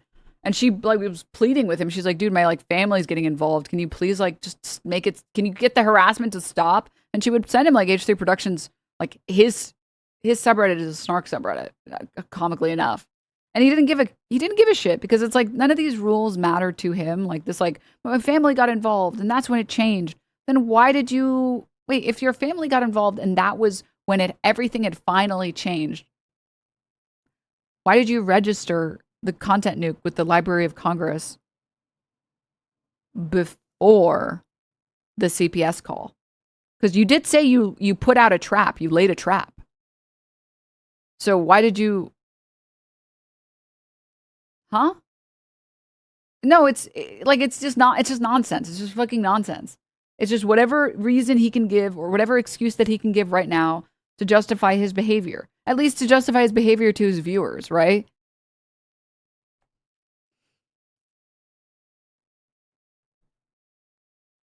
But anyways. Oh yeah, he did this with this other lady too. I forgot her YouTube channel, but he brought her husband and kid into it because she criticized him, and when she told him to stop, he told her to stop. No. Yeah, I think I saw this. This was like, she made like a YouTube video. I'm going to speak bluntly. Maybe this is too mean. I thought the YouTube video was too long, and I was kind of resident sleeper, but I'm kind of ADHD Andy, so if that's on me, that's on me. And I just proceeded to like not talk about it or not care about it, because I was like, whatever. I don't care. Yeah, YouTuber like Cruel World Happy Mind, she made a video. It was just like really long. Like it was a really long video. And she said things that were like definitely incorrect. Like she said things that were incorrect about some of the people. She linked a poor YouTube channel that didn't even belong to me. I feel bad for that like YouTube channel. I hope they didn't like get any harassment or anything from H3 fans. Let's see if I can find it. She might have taken the video down, which I kind of said that silence. She kind of she might have taken it down. Here it is. She made this video and it was called The Fall of H3, How Ethan Klein Destroyed His Career. And she like the video just, it needed a little bit more time to cook. It's a 3-hour long video and there's a lot of things in it that are incorrect. Or there's a good amount of things in it that are incorrect. And like one small example is like attention to detail. Like she pulls up a YouTube channel and then Ethan sues like this person and like Denims, or maybe it was not that. No, it was that. And then they pulled up like a random YouTube channel that also has the logo for Denims or whatever. And I was like, ooh, I hope that person didn't deal with anything. Whoopsie daisy. I don't know if that's in here anywhere. I can't find it. Whatever, it doesn't matter. But like I said, like I just moved on. I was like, okay, well, whatever, I don't care. More people making videos, like that doesn't matter. And he got really mad about this video. He got really mad at her. He got really mad at this video. I'm trying to see if I can find it. I actually like feel like I felt really bad for her when she was going through it. It's like, what the fuck? They like brought her on stream and like under this like really false pretense that like, well, we're just gonna have a conversation, and they like just like bullied her on it, and they were like, don't you see how it's harmful what you're doing to us? You're hurting us. And it's like, what the oh man, there was like I don't have it on hand, darn. Maybe here.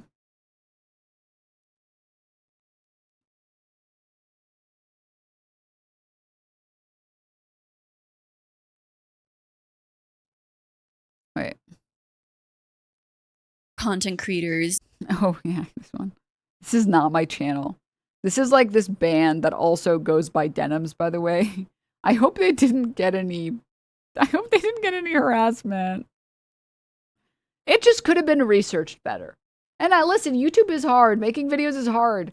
I can't imagine making a 3-hour video and like you've looked over the video like 14, 20, 300 times, right? You're going to miss things. I get it. But like, it just, that's why I was so impressed by the Kilotonics channel. It was like, that was a really good video. There was like 1 or 2 things in there that I was like, this is a little incorrect, or like, I disagree a little bit, but like, that's impressive for a 4-hour video. She literally grabbed the first person found under the name Denims. Yeah. So like, it was just like, it wasn't as researched. It wasn't as well researched as it could have been, but like, that's why I didn't cover it. Cause I was just like, whatever. It doesn't matter. And after that, like, after she made this video, Ethan Klein, like, insisted that they talk, and then he did, like, 40 streams about her. He threatened to sue her at one point. And then she, I guess, like, released these messages where she said, like, I'll just read the post out. Reminder, Ethan Klein's fanbase identified YouTuber Cruel World Happy Minds' husband and found pictures of her child. She privately confronted Ethan Klein with the death threats his community made against her child, to which he responded by saying, stop playing the victim. So she sent him like a message. She sent a screenshot to him of this like hate mail she got. Disgusting anti-Semitic scum. You and your wife's jaws will be broken. Better watch out for your racist child because they will get it too. Careful leaving your house. Pussy ass F slur.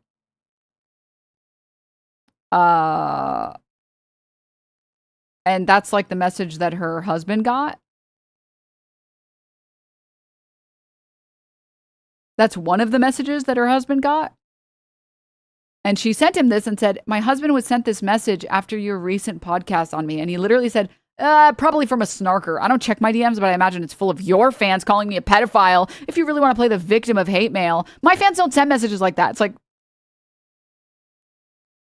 dude, yes, they do. Okay. Like, I went and I checked.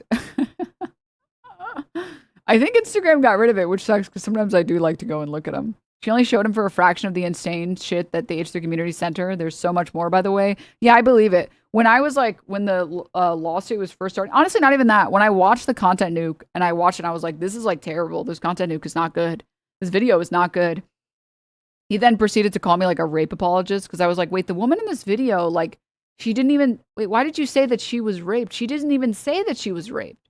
Do you even care about the victims when you aren't even listening to the victims speak? And I said that, and then they were like, you're a rape apologist, you're an anti-Semitic rape apologist. And my DMs were literally full of H3 fans saying, H3, rise up. I hope you get raped and killed. And I was like,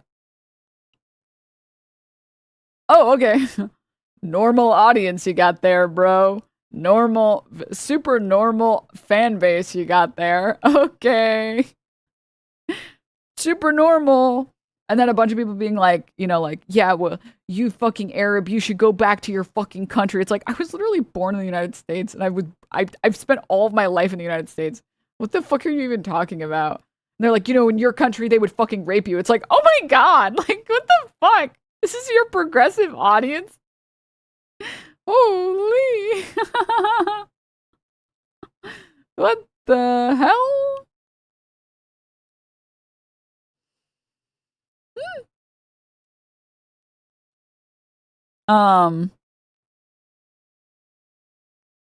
It's crazy to think you have control over your fans. You do. What? You have some level of control over your fans.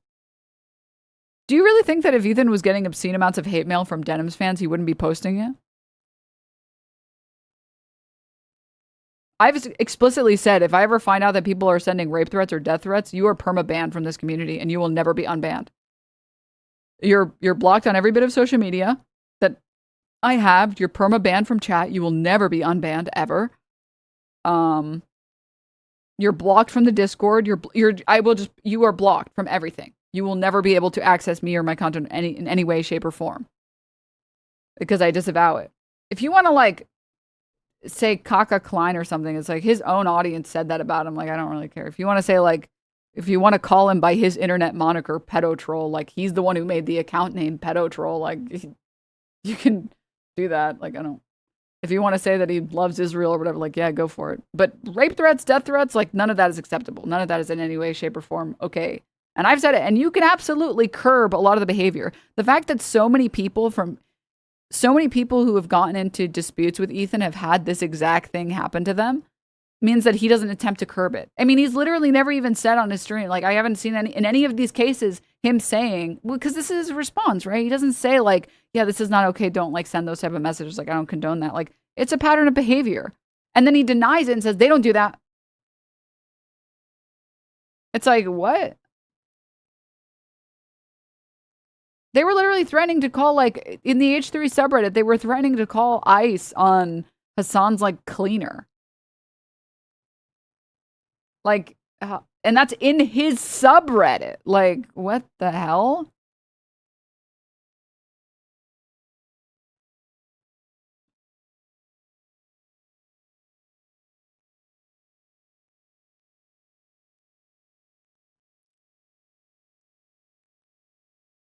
The H3 podcast, which is dedicated to harassment, once again breaking YouTube's terms of service by telling someone to kill themselves. Ryan Beard wrote in the H3 show, like what you did with Ryan Kavanaugh talking about the defamation lawsuit. And the official H3 podcast replied saying, Ryan Beard, you should do it, Ryan, tonight.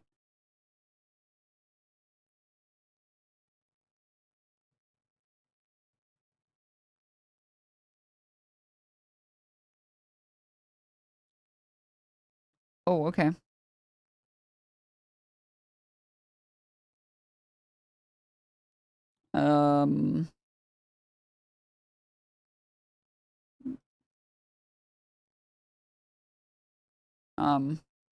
By the way, they banned Ryan Beard immediately after that.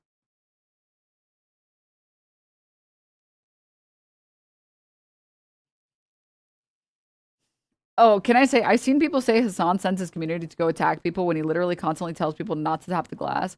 Let me tell you guys, as someone who has gotten the ire of Hasan's community, they'll just call you a liberal. They'll just call you a liberal piece of shit. Like, that's what they'll do. Which, like, oh no, like, being called a liberal. Like, honestly, more people should get called a liberal. Like, legitimate, realistically, everyone should start being called a liberal, all right? What did you say? Like, I don't even remember. I think I said, like, yeah, maybe it was in the context of me saying, like, I can't tell other people to not vote or to vote Kamala Harris. I'm voting because I know that the Trump administration will hurt trans people, and I don't, like, it's hard for me to make that decision on behalf of trans people, but I also understand people not wanting to vote for Kamala because, like, genocide is just too important. If you don't stand for genocide, what do you stand for? But, like, I know that, like, domestically trans people will be hurt, and, like, I feel weird about that being, like, on my conscience. And I, like, it's just a fucked situation to be in. And then people call me a liberal. I was like, what? Okay, like, that's okay. If you want to call me a liberal, that's okay. That's okay. But it's like one specific, like, group of leftists that also tend to watch Hasan. So, like, you know what I mean? I'm pretty sure those people are in Hasan's chat also calling him a liberal. Like,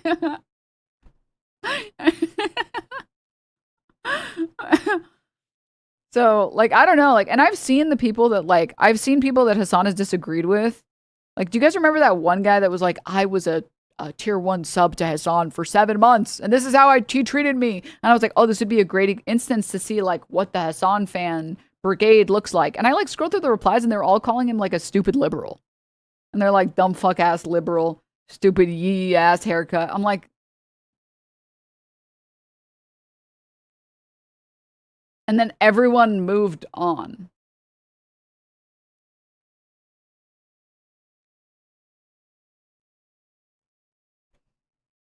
Like the world of a difference from that to like you literally have like essays being written to you about how someone wants to rape you is like, come on, man. Like, it's so crazy to like cry victim and be like, Hasan's community is so evil and fucked up. It's like, for calling people liberals? Like, oh my God, if you say something on the internet, people can disagree with you and say that they think that you're conservative or that they think that you know, fucking are a shill for the Democratic Party and, you know, like you're someone that would vote Epstein over Hasan.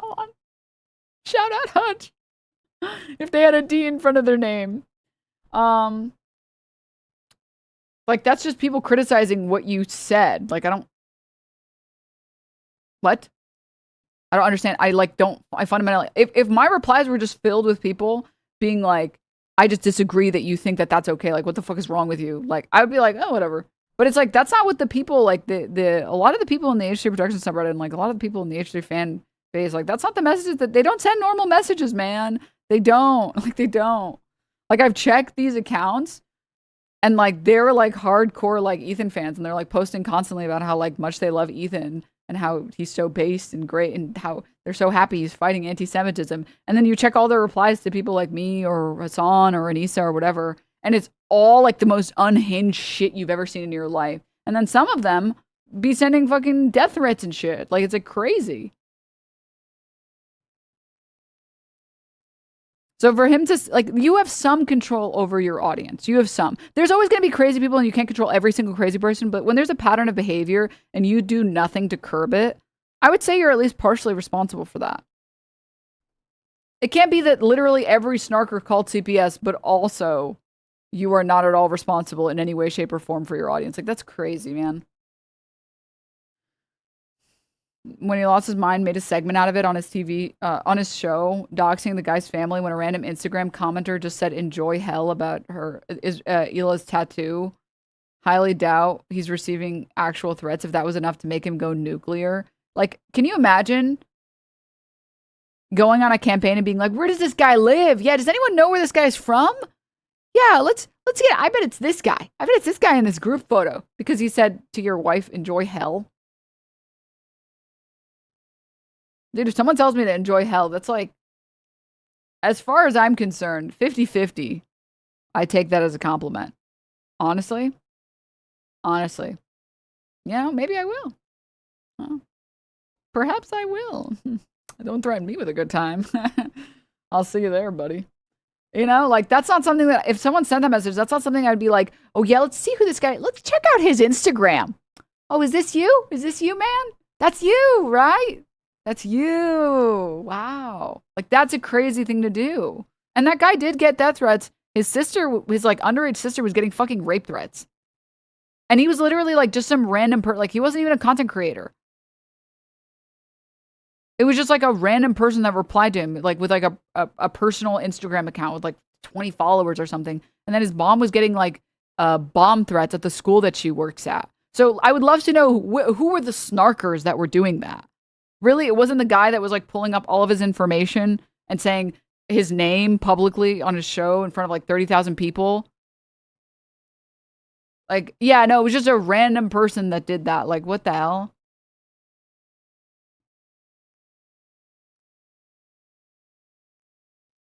You're not worth saving, buddy. It's time to say goodbye.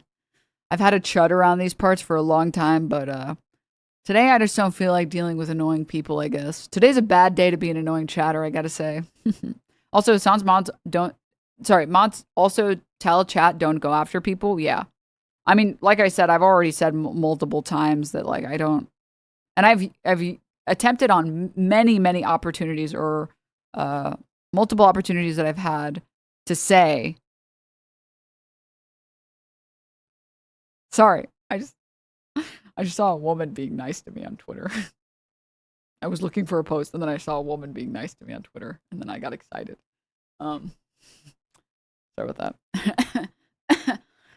Yeah. Oh, nothing to see here. Yeah.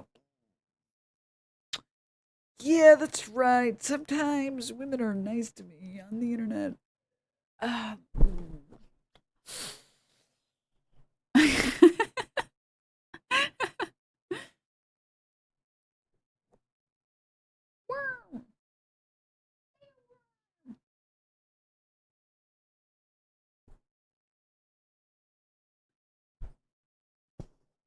I don't want to be the one to tell you guys this, but he's actually not a real gray cat. He has a white patch on him. Right here.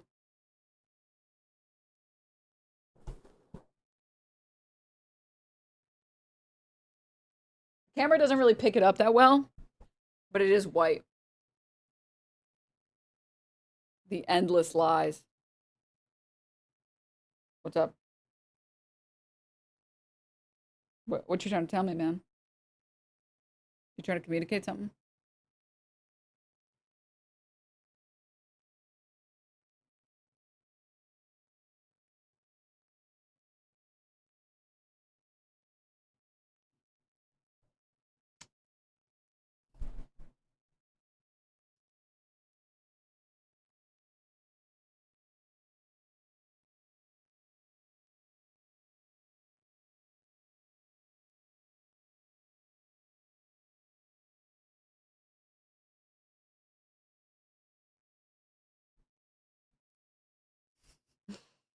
All hail the worm. All right, sorry about that tangent. Okay. Moving on, though, from all of that stupid nonsense, I just wanted to share that with you guys, give you guys a cheeky little fun little update on that.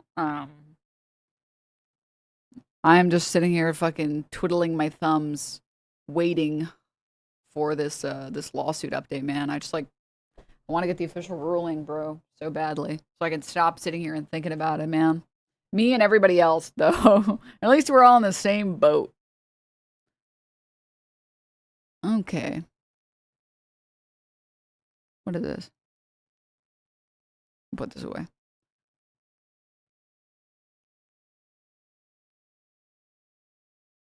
But I will say, and I already said it yesterday, I do give credit to Ethan for being like, hey, man, maybe you shouldn't sue a bunch of people for copyright infringement. Like, that's so weird. I think he was just waiting to see if any of them were going to be like, if any of the updates were going to be like positive in favor of fair use before he said anything, before he could say like, yeah, it seems like maybe some of these are a little bit frivolous. But who did I say? Sorry, not credit to Ethan. Excuse me. So sorry. I apologize. Credit to Charlie. Credit to Charlie. I apologize. Never and will never be. I have to say, because he could have easily just like not taken a stand. I thought for sure after the first video, I was like, okay, he just like doesn't want to say me or anybody else's names on this stuff because of whatever particular reason. But you know what, man? Good on him. Good on him for doing what I think is the bare minimum. But good on him. We take small victories around here. All right, we take small victories. Alrighty. I did want to see like some of Hasan's coverage. I'm willing to be charitable and but I assume that hate Turkish people, so I can't watch that much of it. it's coming from a place of him not like fully researching this stuff. But it seems like he's researched it extensively on one side. Oh boy, moist critical. Wait, guys, I was gonna get myself a snack. Can I get a little snack while I let this damn denim secretly Greek? Dude, you know that video of like the guy who's secretly Chinese? I know like 40 people in here are like, what? The what? The what video? The what video? The guy who's what? This guy.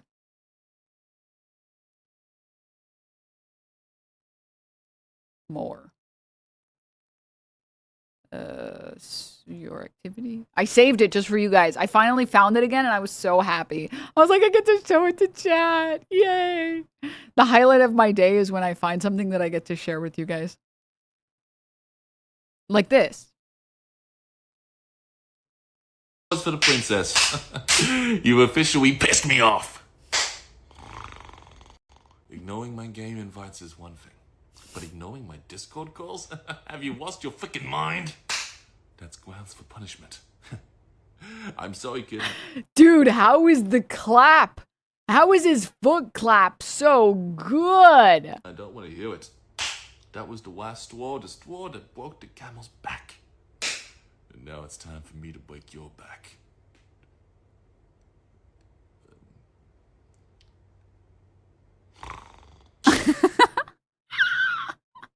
But not that. That's not what I was trying to show you guys. That was just something fun. That was just something. Well, I wanted to show you guys that, to be clear. But that's not what I was trying to find and show you guys right now. What I was trying to find to show you guys was the.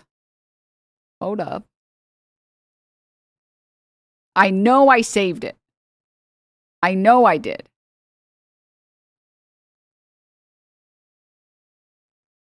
Here it is. Dude, what do you think of my new V-neck? I just got it at H&M. I'm deeply insecure about Glasses that reveal people's true character. my appearance, you know? Yeah, I mean, I don't really respect you as a person, so I'll just sort of mindlessly validate you. Dude, it looks great, man. That's fire.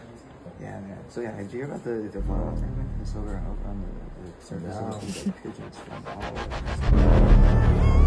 Oh my god. Whoa. That guy's Chinese. Do you guys want to get Chinese food later? Yeah. Dude. That's me. Me. You guys are putting on your glasses. Wait. That guy's Greek. Wait, she's Greek. You guys want to get Greek food later?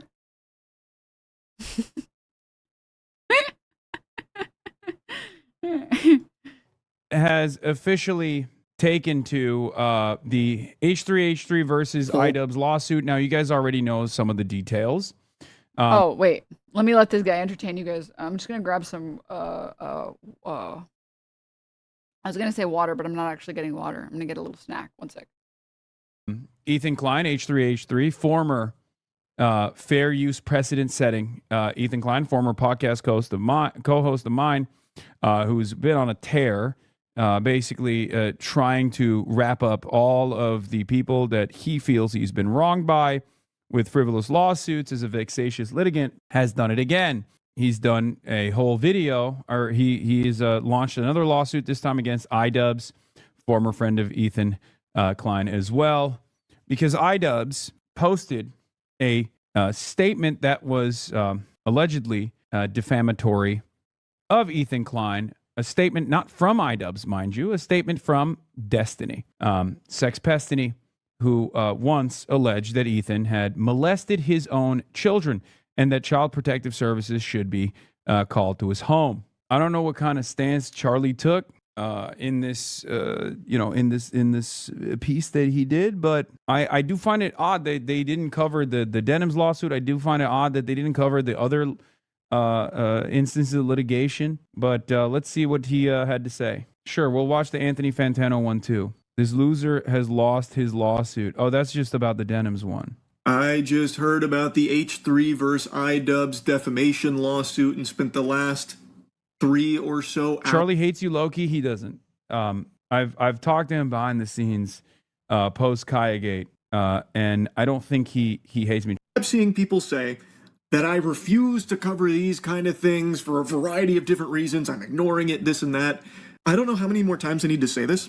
I am just really not online that much these days. The things I do hear about come from my friends sending them to me, or when I stream chat telling me about them, putting them on my radar.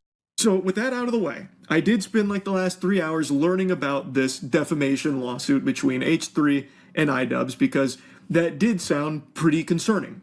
Because there's always been like an unwritten rule on the internet, not just YouTube, where if there's beef online, it stays online. And you handle it online without, going over that threshold, the event horizon of... Back. I got some water, some more water. some Red Bull and some snacks. All right. Trying to use litigation to silence your opponent or something like that. That it all At one point there was 2 chairs. Sorry, I have an earbud on, so I was hearing everything.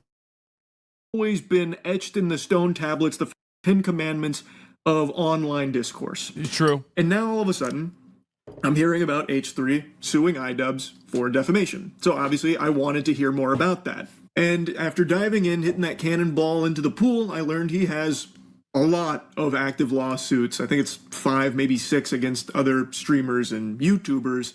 So it's a bit of a rampage he's been on. I knew about one before all this, which was against the snark community. That I did hear about. And that one...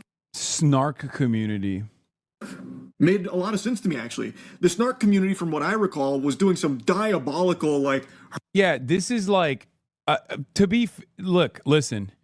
Are there annoying people on the internet that are up people's asses all the goddamn time? Absolutely. Okay? Ethan Klein operates a snark community against myself. I don't think any of Ethan Klein's lawsuits are even in any way, shape, or form remotely defensible. He has obviously postured it and positioned it in a way where it comes across as defensible to other content creators by claiming a litany of different insane things that he claims were happening because people were gang stalking him and I don't know, like... But again, like all of this, a lot of the stuff that he started a lot of the stuff in the first place. Like he literally, he proceeded to take a joke against him and get 5 creators banned for 30 days for anti-Semitism and remove all ad viewership or all ad rev off of Twitch for political content. Going after his family and like sending CPS and sending skulls to his house or whatever. I don't know the veracity of these claims, but I do know one thing. He has used that as a counter to every single goddamn... Like you literally can't criticize Ethan at all in any way, shape, or form, or you're another one of the people that is a snarker and you personally want... Like he literally started accusing Caroline of being someone who's calling CPS. Because she criticized him for calling a random woman a prostitute. And said, I'm sorry, how is it, in what world is it not misogynistic that you saw a woman and you're like, she's dressed like that? You know, it's Vegas, should she dress like that? She's a prostitute. And she was not a prostitute? And she criticized him, said, like, this is misogyny, man. Like, I don't know what to tell you. And he was like, you know, you're basically engaging in this CPS lie. It's like, huh? Everything Hamas, everything CPS, everything skulls. Damn thing. He stubs his motherfucking toe. Also, can I just say really quickly, she didn't even look like a prostitute. I would almost have some sympathy if she looked like a prostitute. Like she had like the blue eyeshadow and the red lipstick and like the hair was like messy and it was like a tube top and like the boots with like the very like as memey as you can think of when you think of a prostitute. But she was just wearing a dress. It was just a beautiful woman wearing a dress. She looked like a model, I would say. If I saw that woman in the street, I would be like, oh, that looks like someone who's like maybe like a model. She didn't look like a fucking she didn't even look like the caricature of a prostitute.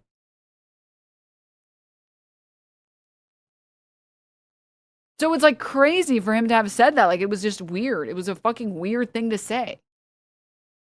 Also, in general, even if you did think a woman looked like a prostitute. Hello? Filters, people. Filters. Oh my God. Can you imagine if like people walked around the street and were like, bro, you're balding. Bro, that guy, I bet he's balding. He looks like he's balding. But he's bald. Like, that's like, whoa, you can't just go up to people and tell them they're balding, man. Whoa. Everyone needs their own journey before they realize they need to take it all off, bro. Like, chill. So, like, you see a random woman, and it's not even like I also wouldn't care if it was a private comment, right? But he's, like, casting this, like, show, whatever it is, like the red carpet for the poker tournament, and he's like, yeah, she kind of looks like a prostitute, doesn't she? It's like,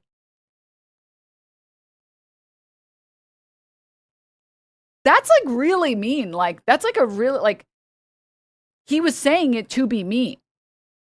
He was saying you're dressed in a way that looks cheap, in a way that's meant to sexually objectify yourself and look cheap.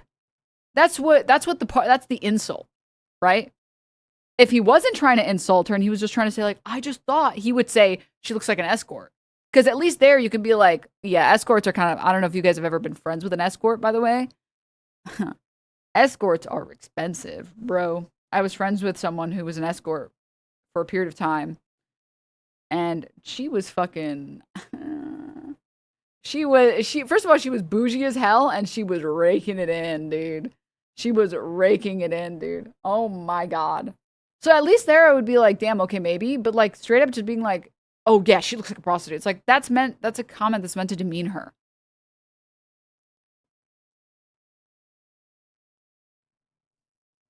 He goes, oh, it's the snark community, which, by the way, he says I'm a part of. All of the people that he has actively sued, he has claimed were responsible without any evidence whatsoever for sending child protective services to his house. Do you have evidence that H3 Snark called CPS on you? Did I say like that? Random anonymous Did I say that? To sending skulls to his house. Like, it's an incredible method. Meanwhile, I'm literally being prosecuted by the goddamn federal government, allegedly, and these guys are celebrating that decision, and at no point did I ever turn around and say, oh, Ethan Klein is the reason why I have a subpoena from the government. It's ridiculous. Just because they even celebrate that decision by the federal government, which they have openly, which is also disgusting, doesn't mean that they had anything to do with it. But it's ridiculous to be like, yeah, I'm suing. I mean, yes. But like, yes. Also, really quickly, sorry, this chatter. Quote, friends with an escort. Quote. I'm going to tell you something, man. But I got to tell it to you in the delivery of a joke.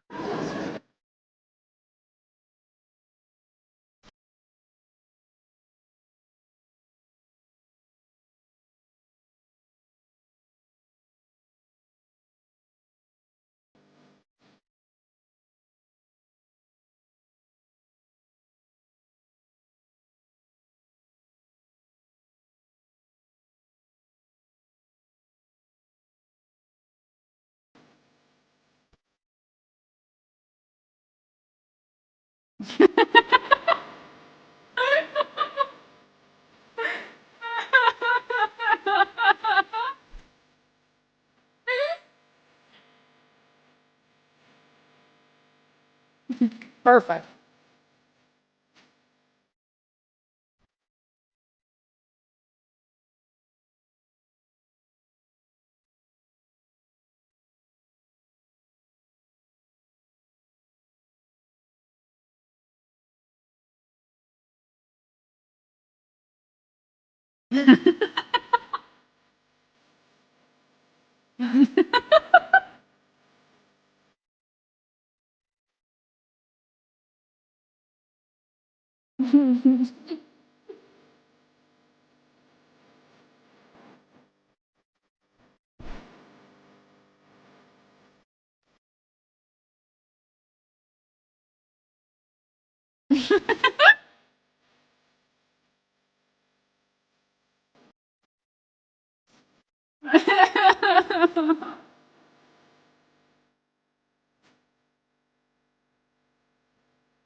So I just wanted to mess with him and say whatever I could say to mess with him because he's wasting my time. So I said, hey man, how much money?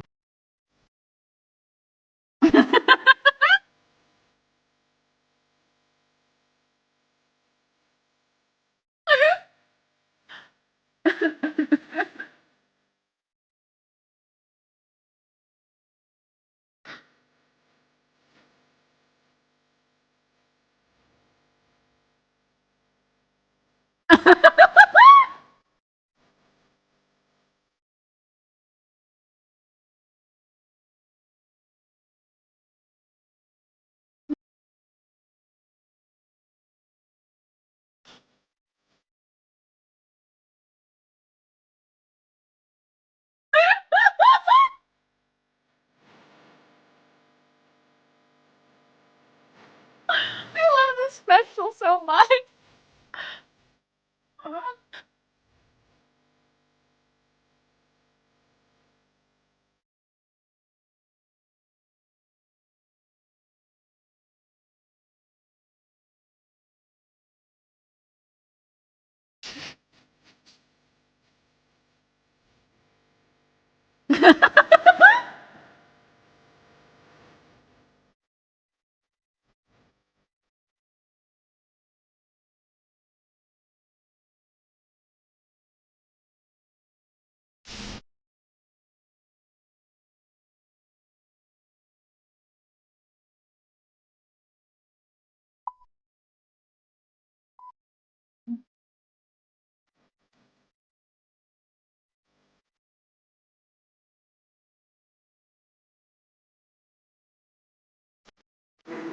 I was at the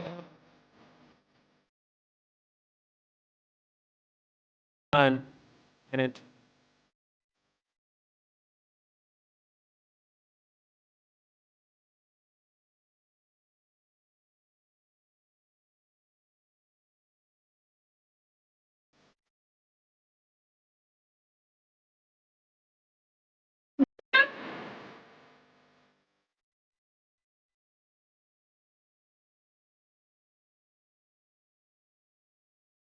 Okay, I don't even remember if it was in this one at this point. I don't even think this was Oh,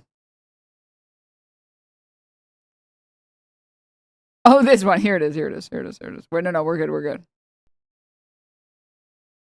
We're good. We're good. It was this one. It was this one. It's worth it. It's worth it. Negotiate a sneaker situation.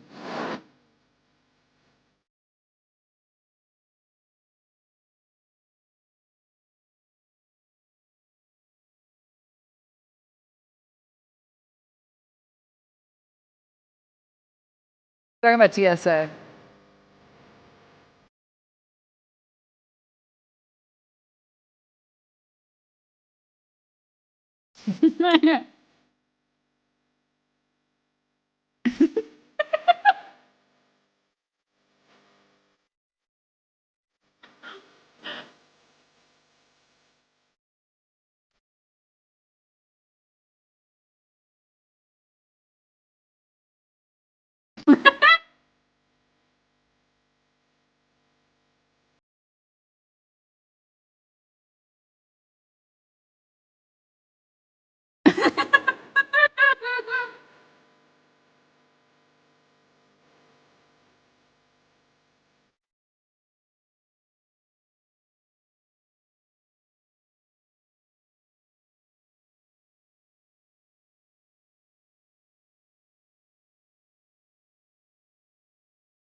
And all of that was a lead up to say, I think you need to stop being jealous and you need to broaden your horizon because some of my friends are escorts and some of my friends were escorts.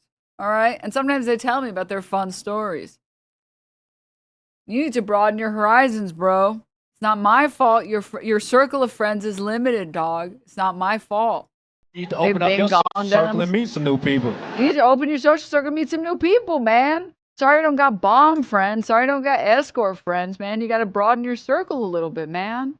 I hate when they try to make.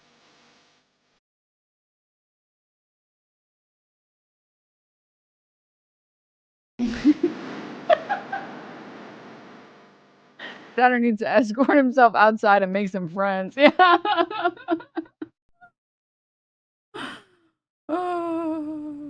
Anyways, yeah, sorry that was such a long lead up for one statement. But I thought it was worth it, and I like Hannibal Buress. I really like this comedy special. Also, Hannibal Buress, thank you for the 27 months. Funny comedian. Oh yes. Oh yes. Uh-huh.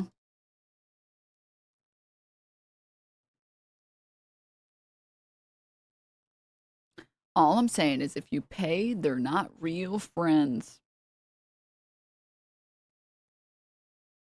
Excuse you? The stripper loves me. She told me so.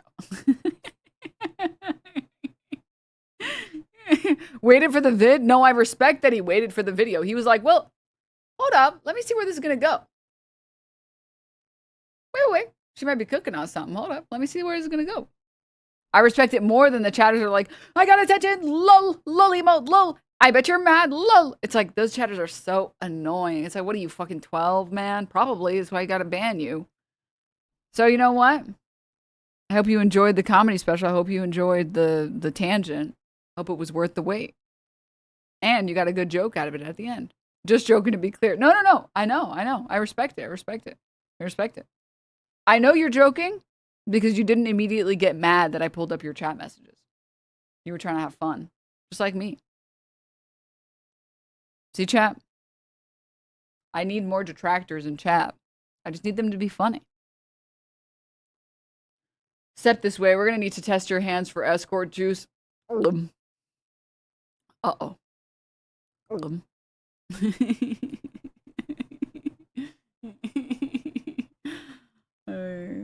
Stupid. All right. Dude, stop. Like, they just created 1 million Charlie Kirks. Dude, I can't handle all of the Charlie Kirk edits, man. I can't. And he's everywhere. Everywhere I go, I see him, man. Everywhere.